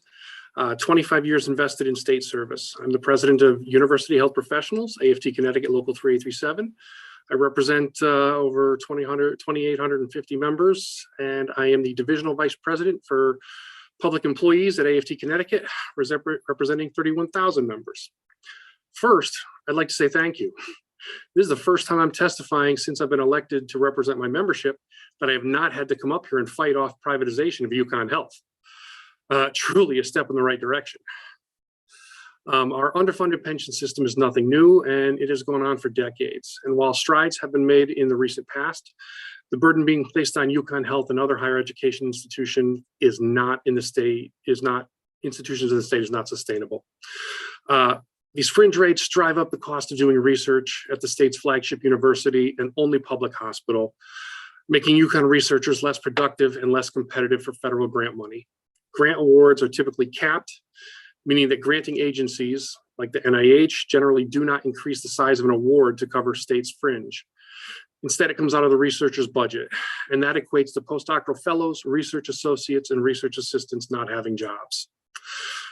We're asking that the Comptroller's Office fund the retiree unfunded pension and retiree healthcare portion of the fringe benefit costs of the constituent units of the state system of higher education for employees compensated through the resources other than the general fund. State employees did not cause this longstanding issue, and we are not the enemy. We have, over the years, kept our end of the bargain, and we ask that you guys do the same. And again, I'd like to, thank you for your time and efforts on behalf of the public employees in Connecticut. Thank you. Well, thank you. Thank you for your service. Let me see if there's any questions for Mr. Garrity from our colleagues. Okay, I don't see any, so I think you're free to go. Have a great afternoon. Appreciate it. Senator Slapp. All right. Let's see if Trent Wright is on. I don't see Trent. So we'll move on. And Surmaya, and I'm going to try to pronounce Surmaya's last name. I apologize, Chadabalea, and I apologize if I mispronounced that. Good afternoon to you. Good afternoon. Thank you all so much for hearing me. It's an honor to speak before you. My name is Srimaya Chaturvedula. I am a junior undergraduate student at the University of Connecticut. And I am the coordinator of the Food and Housing Equity Project here on campus. One of my colleagues, Ethan Warsler from Yukon's undergraduate student government, spoke to you earlier about a program that we ran recently, which was Husky Market. Husky Market is a food insecurity program which serves students with $300 grocery store gift cards to a grocery store of their choice. And this program will, by the end of this year's or this semester's cycle, will have served over $500,000 of financial aid to over 1,500 students. And we are incredibly grateful for the opportunities that we've had to be able to provide that resource to students. However, it also shows that there's an incredible continued need as a result of COVID and as a result of many other dynamics for programs like this that are student mobilized, student funded. And we have the budgets available to be able to work on these issues and mobilize on these issues, but the missing step for us is the data, which is what the bill, which I'm submitting testimony for today, I should have mentioned earlier, 5033, the Food Insecurity Surveying, and I believe SNAP Access Bill will provide us with the data that we need to be able to know what is it that students need from us, how can we serve students, how can we support them. This survey will cover a bunch of topics: food access, who's food insecure, how are they food insecure? Is it that you can't afford groceries? Is it that you don't have a car to go to grocery stores? What is it that you need from us to be able to help you? And to be able to do that work and know how to best serve students, we do need data. The data that we're working with right now is from 2020. Obviously, students' lives have changed significantly from 2020, and we want to be able to stay up to date in our activism, in our student work, in everything that we're doing, all the programs that we offer. We're actually currently running a student needs survey, which is surveying on the exact same issues that this bill proposes. However, this bill will allow us to access way more students on campus and be able to create a much better sample that we can use to inform our projects later in the future. And just to mention a few points that I believe Representative Foster had brought up earlier, I'm from the Yukon campus here at Storrs, and we don't have a grocery store on campus because I remember that was a question. And we don't have any options here on campus for students who use the SNAP program. So SNAP can't be used anywhere on campus. And therefore, we have to create programs that work around SNAP, which is something that we have been able to do and will continue to be able to do if we keep having data and support for our programs. Great, thank you. I see Representative Vale has a question. Representative? Thank you, Mr. Chair, and good afternoon. I like this hearing the data stuff, and I think that's important. And then you using that data to find out how to best serve the students. And you'd mentioned all the things you had done, and you said you were student funded. Yes, so we operate similarly to the undergraduate student government. We're a tier 3 organization here at campus, so we collect a $5 waivable fee from students. They can submit a waiver saying that they don't want to give us that money, and we do have a budget available to us to work on these projects. This year, we've committed $100,000 worth of financial aid to Husky Market, which is the grocery store gift card program. We continue to have this budget, and this budget is always there available to us to use in any which way that students feel is needed. It's just a matter of knowing how do we use that money. And so just from that $5 fee, you're able to generate that amount of money that you're able to help as many students as you are. There's no other source of income. Yes. And so you said you give students $300 grocery cards. How often can they get that more than once, or is that just a one-time thing per semester or per calendar year? How does that work? So the problem with this program right now, Husky Market in its current form, which is the $300 grocery gift cards, it's only operating on specific COVID policies that the university has instituted as a relief measure for food insecurity during these times. So to be honest with you, all of you, the sustainability of the Husky Market program is questionable at this point. We're currently thinking of ways to institute a food pantry here on campus to sort of figure out a new model for Husky Market to be able to provide food to students. But the grocery gift card program is available once a semester. So every semester we have an application process. The students will go through the application and they will have to say and demonstrate that they're food insecure. And this does not affect their financial aid in any way, which is one of the best parts about it. You can say that you're food insecure and get grocery store gift cards without affecting your financial aid package, which is really important to us because we don't want that to happen, obviously. So this is once a semester, and once a semester you will get $300 worth of any gift card to the 3 local, I think it's Big Y, Stop and Shop, and Price Chopper, which are near us, and students can select from those options. And one of the best things about that is that they can buy whatever they want to what they want. We don't have to give them the food that they might not be able to eat, which is one of the problems with the food pantry.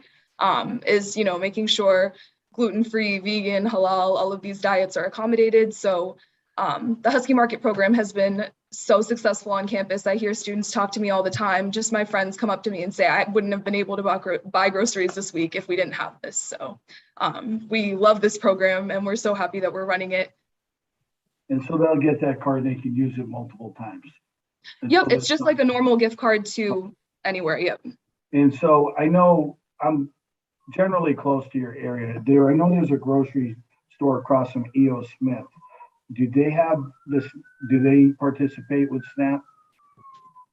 I believe Price Chopper participates with SNAP, but Price Chopper is not, I think it's like 15 minutes away from a lot of the actual the actual housing units that students stay in. So it's not necessarily a very accessible option. It would take you an hour to walk there, and then you would have to walk back with your groceries if you don't have a car or some sort of transportation. But Price Chopper does use SNAP, that's correct. Okay, thank you. All right, Representative, thank you. Okay, we'll see no further questions.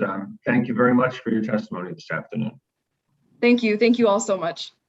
All right, so Amy Dowell with Education Reform is up next, and then Maria Kelly with creating caring communities is after that.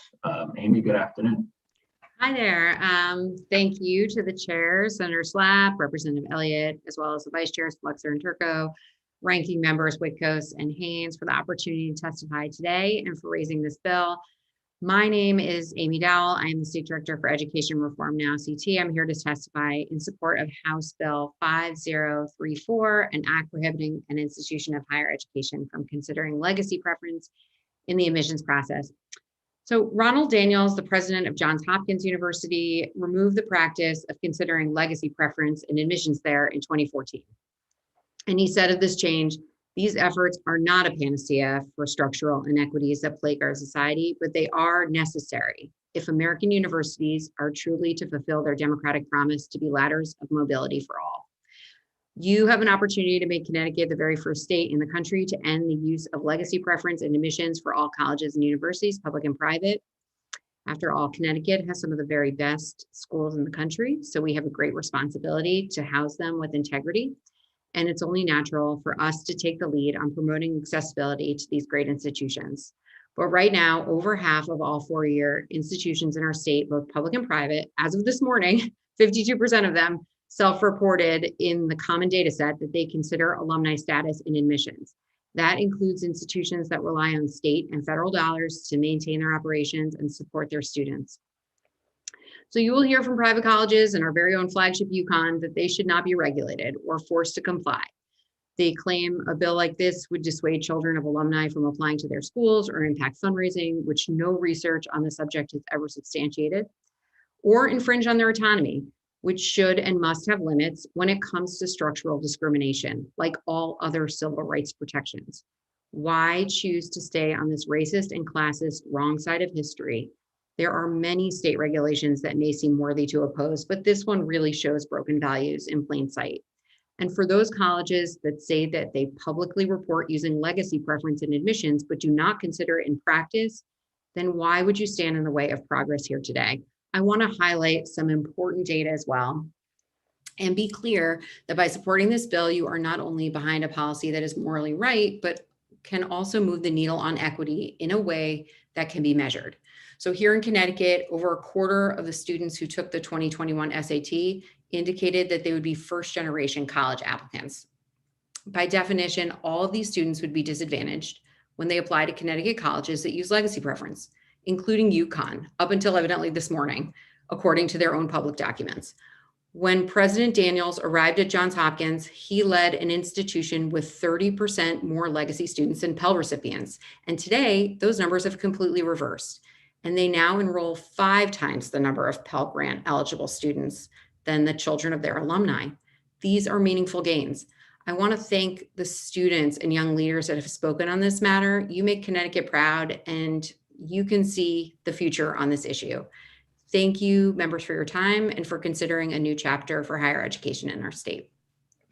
Amy, thanks so much, and don't go anywhere quite yet. Senator Haskell, I believe that's a question for you, Senator. Thanks so much, Mr. Chair. Amy, good to see you. Thank you for your testimony. And I want to first and foremost agree with what you said. Connecticut has some of the best institutions of higher education in the country. You mentioned that we would be a leader in the fact that this would apply to public and private institutions. Can you talk about what other states have done in this area? Yes. So Colorado last spring ended the use of legacy preference in their public colleges. I think they really tried to get it over the finish line with their private schools and they didn't do it. So Connecticut would really be the first in the nation. There is a federal piece of legislation that was introduced by Senator Jeff Merkley this year, just last month, on this that would ban all colleges and universities from using legacy preference in admissions if they take any federal aid. So, you know, this is sort of, we're cresting on something that I think is going to be sort of the norm moving forward. We're going to look back on this in 3 or 4 years and say, you know, this is the regular way to be now because it's the right thing to do. Thank you so much for that answer. And Mr. Chair, if I may just ask a brief follow-up, you included some numbers in your testimony, but it seems to me that admissions is such a hard thing to pin down to specific data. Is it actually possible to pinpoint sort of the disadvantage that first generation college students face when applying to college because of legacy admissions? Yes, thank you, Senator, for asking that.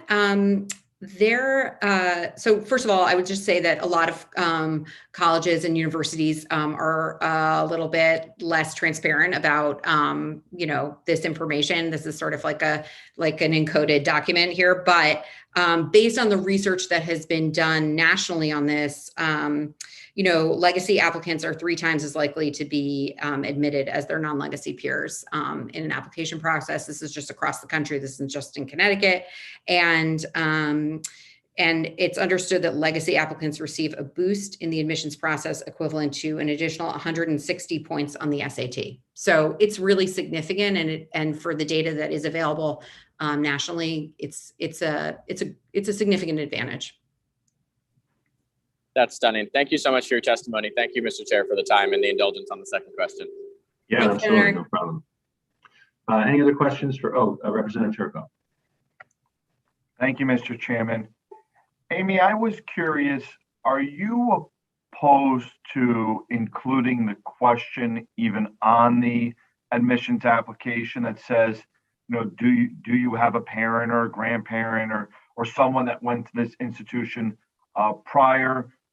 Or is it just using that information in the admissions decision process?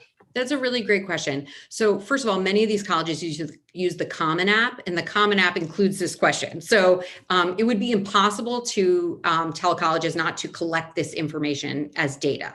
We're asking for colleges to not consider it in admissions. Okay, I think that's a reasonable request. Thank you. Thanks. Great, thank you. My co-chair now has a question, Representative Elliott. Thank you. Just one quick question. How do you deal with the enforcement issue? Were we to go through with this, ensuring that colleges and universities don't use legacy? Yeah, I mean, I think of this as really a civil rights protection for students. So, in the same way that we reinforce civil rights protections for all students, I think it would be similar, Okay, thank you. All right, any other questions for Amy? No? Okay, I don't see any. Amy, thanks so much for your time. Have a great rest of your afternoon. Thanks so much. Of course. Okay, Maria Kelly is Maria. There's Maria. Okay, so Maria is up, and then followed by Kimberly Small, and then Dennis Boguski. Maria, you got it. The floor is yours. Good afternoon. Thank you. Good afternoon, Senator Slapp, Representative Elliott, and members of the Higher Education and Employment Advancement Committee. My name is Maria Kelly. I'm a junior at the University of Connecticut, and I am testifying in support of Bill number 5033. I am the president of Creating Caring Communities, an organization that serves and advocates for those experiencing food and/or housing insecurity, independent status, family estrangement, or with lived experience in the foster care system. We aim to work together to overcome barriers, promote awareness, and form initiatives that encourage personal and scholarly growth.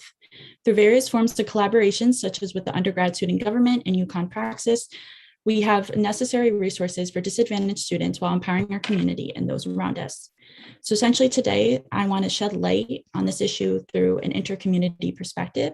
From our organization's perspective and my own lived experience as a foster individual, we have seen that food insecurity is often contingent with housing instability, inadvertently financial insecurity as well. There's no look of food insecure students here at Yukon. These students are people who have experienced abuse, neglect, extreme poverty, othering, and deeply rooted trauma. These students hide their struggles with insecurity out of fear, shame, and guilt that is subconsciously promoted by the university's culture of bureaucracy.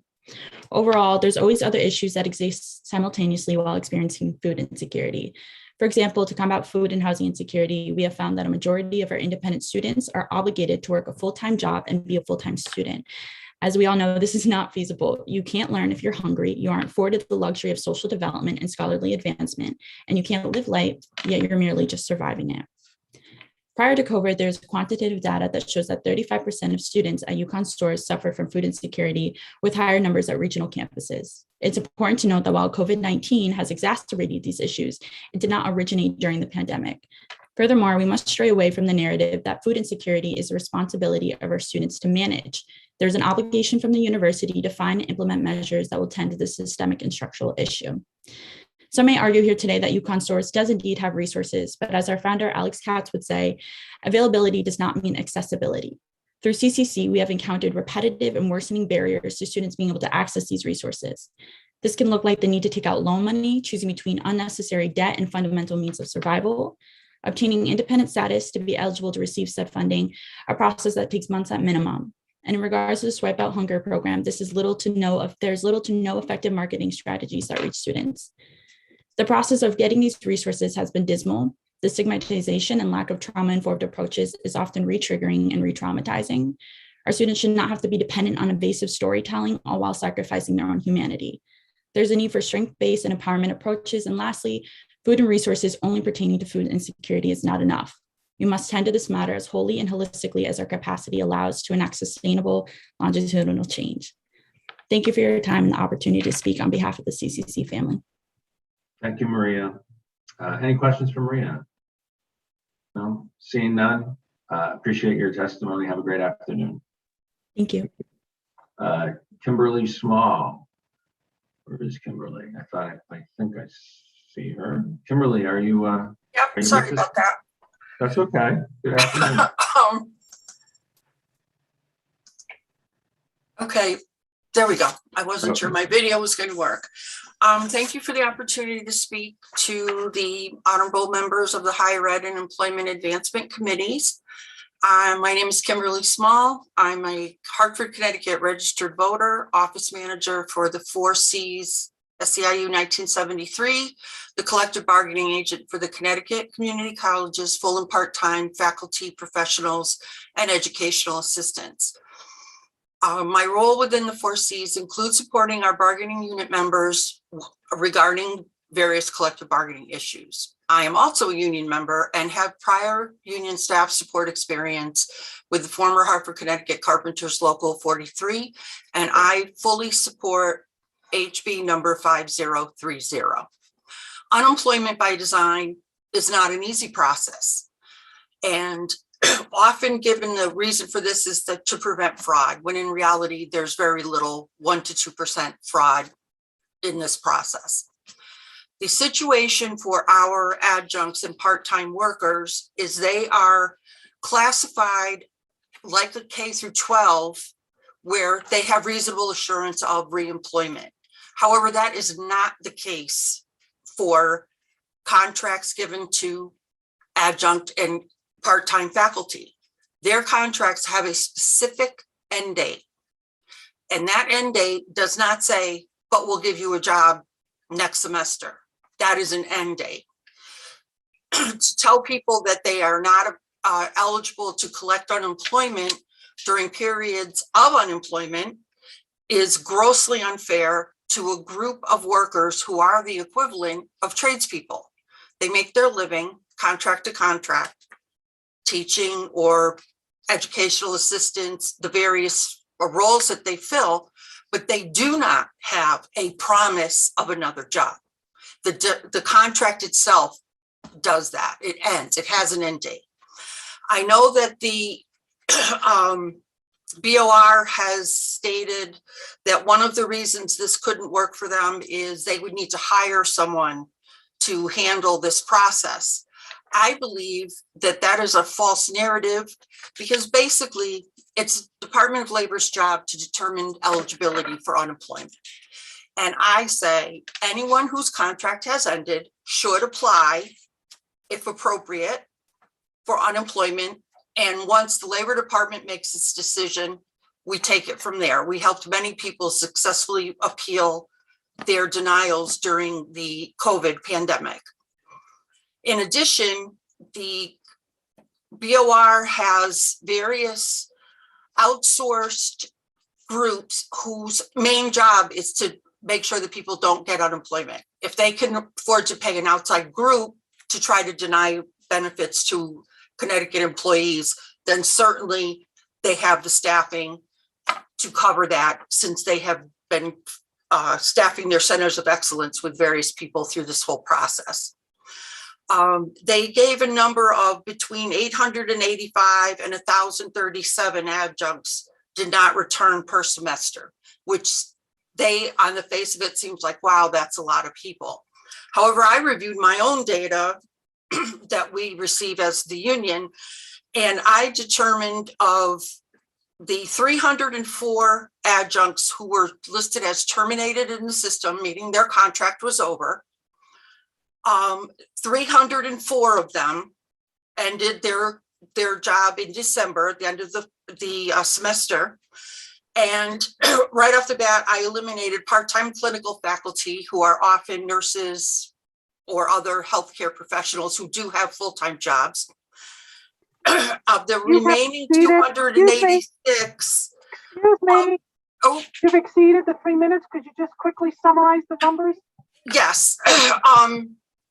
Only 77 of the remaining 286 people did not return for a job in the spring, meaning they are now collecting wages. That is a far cry from 885 to 1,037. And this is especially important for the people going from the spring to the fall. Why should a worker whose contract has ended not be able to collect unemployment for the period they need it most? Thank you. Thank you, Kimberly. Appreciate your time this afternoon. Any questions for Kimberly? No? Okay. Seeing none, I am scanning the screen here for our next two participants, but I do not see them, Dennis or Mary Catherine. So let me go now to Paul Filson with Mr. Burke on deck. Paul, good afternoon. Hi. Do you see me? Am I there? Yes, we can. Oh, okay, great.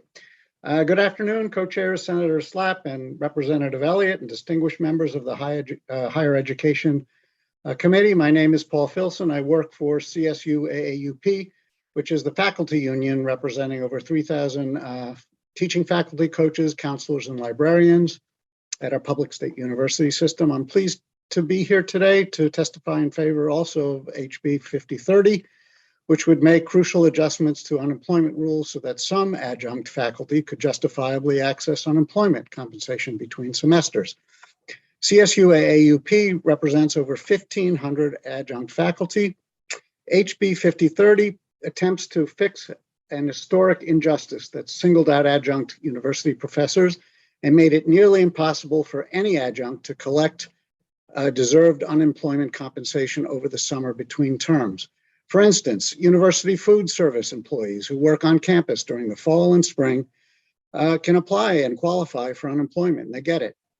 You have my written testimony, which includes an explanation of the recent law passed in New Jersey, which is similar to HB 5030.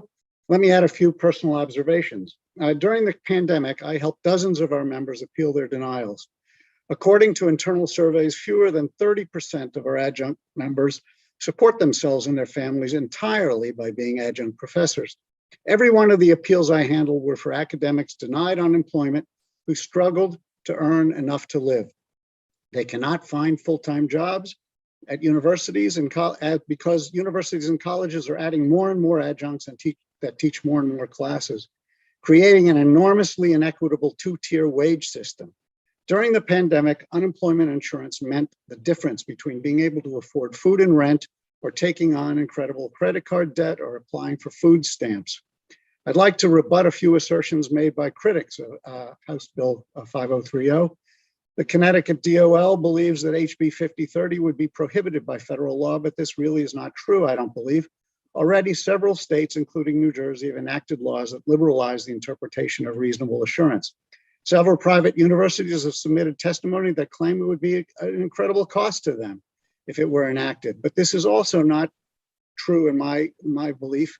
Universities always plan ahead, almost always know almost every course they will offer from semester to semester. There's long-term planning and short-term planning. There are always a few, but almost always it's pretty apparent what they're going to have, and they know their enrollments. The pandemic was an exception, but I think we'll get back to normality, hopefully. They have adjuncts who have taught the same courses year after year for, in some cases, decades. So they could clearly give out contracts or tell the DOL whether or not they were going to have these people. Most adjunct adjuncts don't even apply because, they wouldn't even think of applying for unemployment. They're retired or just teaching a course or two. CSUA, AUP. So I think the fiscal note says significant, but I don't think it would be that much based on what I see universities and how they plan. CSUA, AUP also. Okay, I was just going to. 3 minutes. Yep, I'm done. I was just going to say we also support SB 8, 55031 and 5033, the food insecurity, and that our union has been shopping regularly at Costco and donating groceries to the food pantry at Central. So I'm happy to take any questions. Thanks, Paul. Appreciate it. Seeing none, I think you're free to go. Appreciate your time. Have a good afternoon. Thank you. Thank you. Okay, Mr. Burke, and then I think our last speaker, unless some of the people who are not, who we missed in line come back, then our last speaker will be Patricia O'Neill. But Mr. Burke, the floor is yours. Hello, everyone. I'm speaking in the place of Patty Burke, who is a long-term adjunct in our community college system. Patty is unable to speak today because in addition to being an adjunct, she's a mental health professional, and she has a mentally ill client that's in distress. Senator Slapp, Representative Elliott, and member of the Higher Education and Employment Advancement Committee. My name is Seth Freeman. I'm a professor at Capital Community College and the president of the Congress of Connecticut Community Colleges, 4Cs. Our union represents full and part-time faculty and staff at the 12 Connecticut Community Colleges and adjunct at the University of Hartford. It's of critical importance that I testify today in support of 3 bills on your agenda: HB 5030, HB 5031, and HB 5033. HB 5030, an act concerning unemployment benefits for adjunct faculty. The 4C strongly supports this legislation that will assist adjunct faculty in both the public and private sector to obtain unemployment benefits between semesters. This legislation outlines the criteria that the Department of Labor can utilize to determine a reasonable assurance of rehire and require the higher education employer to notify the Department of Labor of which employees have a reasonable assurance and those who do not. This legislation is really important. For years, colleges and universities have been relying on part-time faculty at an increasing rate. Why? Because they are paid less and offered little to no benefits. 75% of the faculty at the community colleges are part-time faculty. I want to repeat that. 75% of the faculty at community colleges in Connecticut are adjunct faculty. Our colleges and universities throughout our state would literally not function without these employees. Yet, these same employees are limited in how many courses they can teach, and they don't receive health insurance, sick days, or vacation days. Adjunct faculty, as other part-time employees, are our most at-risk, precarious, and insecure members of our workforce. They are the gig workers of higher education. Importantly, however, their salaries do contribute towards unemployment compensation. We are asking you to help these public and private employees who rely on help between semesters. We are asking you to do what is equitable and just for these employees who give so much to our students and give so much to our communities, but frankly get so little in return. The second bill we want to speak to is HB 5031, an act concerning voting rights for faculty members of the Board of Regents for Higher Education. The 4C supports legislation that would allow faculty members voting rights on the Board of Regents. Currently, the chair and vice chair of the Faculty Advisory Committee serve as ex officio non-voting members of the board. While less common, faculty do have voting rights on other boards. So diverse issues in higher ed states share that among public institutions, roughly 11% have voting faculty trustees, and 9.6% non-voting faculty trustees. And similarly, there are rates in private institutions. We ask that you elevate the voice of faculty and give voting rights to the chair and vice chair of the Faculty Advisory Committee of the Board of Regents. And lastly, we're here to strongly advocate for HB 5033, an act addressing the needs of food insecure students at public institutions of higher education. Public K-12 schools have been addressing food insecurity for years with free and reduced free breakfast and lunches. Every person in this Zoom room understands that food insecurity does not stop with K-12 education. Food insecurity is one of the many non-academic barriers that prevents our students from achieving success in higher education. So the 4C strongly supports this legislation as well. Thank you very much, Senator Slapp, Representative Elliott, and appreciate the work of this committee. Thank you. Appreciate your time. Any questions? No? Okay.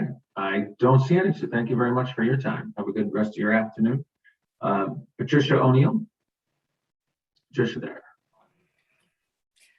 Hi, everyone. I know I'm the last person, so I'll try and be a little bit quick. My name is Patty O'Neill, and I'm president of the Connecticut State University American Association of University Professors. We're the faculty, coach, librarian, counseling union for both full and part-time members at the public state universities.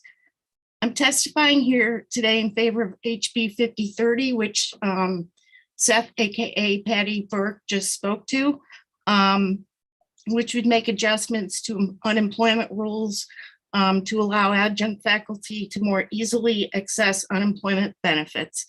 CSUA UP also supports HB 5031, 5033, and SB 8. Our union represents more than 1,500 adjunct faculty. These members are critical to our success of our universities and of our students. They're often the first faces our students see as they start their college careers in their introductory courses. They're also underpaid, undervalued, and underrecognized. The annual adjunct salary is less than $24,000, and most don't qualify for health insurance. They also live in a near constant situation of unemployment precarity. Their contracts last for a single semester, as one of the other speakers mentioned, and no longer. At the end of each semester, they may find out if they'll have a job for the next semester. But even if they have a job for the next semester, their classes can get canceled within a week of the start of the semester. These members are valuable members of our communities. They continue to work throughout the COVID-19 pandemic, ensuring that our students can continue their education. It's time we give them the respect that they deserve. HB 5030 requires institutions of higher education to document whether there is, quote, reasonable insurance of reemployment for adjunct faculty. This would allow more part-time faculty to collect unemployment compensation. Other states, including New Jersey, Washington, and California, have passed similar legislation. It's time for Connecticut to join that. Thank you. Patty, thank you very much for your time and for hanging in there and being patient with us this afternoon. Any questions for Patty from colleagues? No. All right, I don't think so. Patty, thanks again. Good afternoon. Jeannie, is there anyone else that we did not get to that missed their spot that is ready? Nobody else has shown up yet. The waiting room is empty. Okay, great. Well, we tried. So, all right. Well, we do want to thank everybody and all of our members. Mr. Chair, Representative Elliott, anything from you? Anything else from colleagues before we adjourn? I'm good. Okay, great. I think we did it. We have a busy week next week, Tuesday and Thursday. I believe Tuesday is a public hearing and Thursday is a committee meeting. So for those of you, who are paying attention, who are watching, there's plenty more opportunities to, voice your opinion and share your thoughts and policy concerns as we go forward in the next several weeks of session. And we look forward to hearing from you all. So that said, have a great rest of your afternoon, everyone. Thanks so much.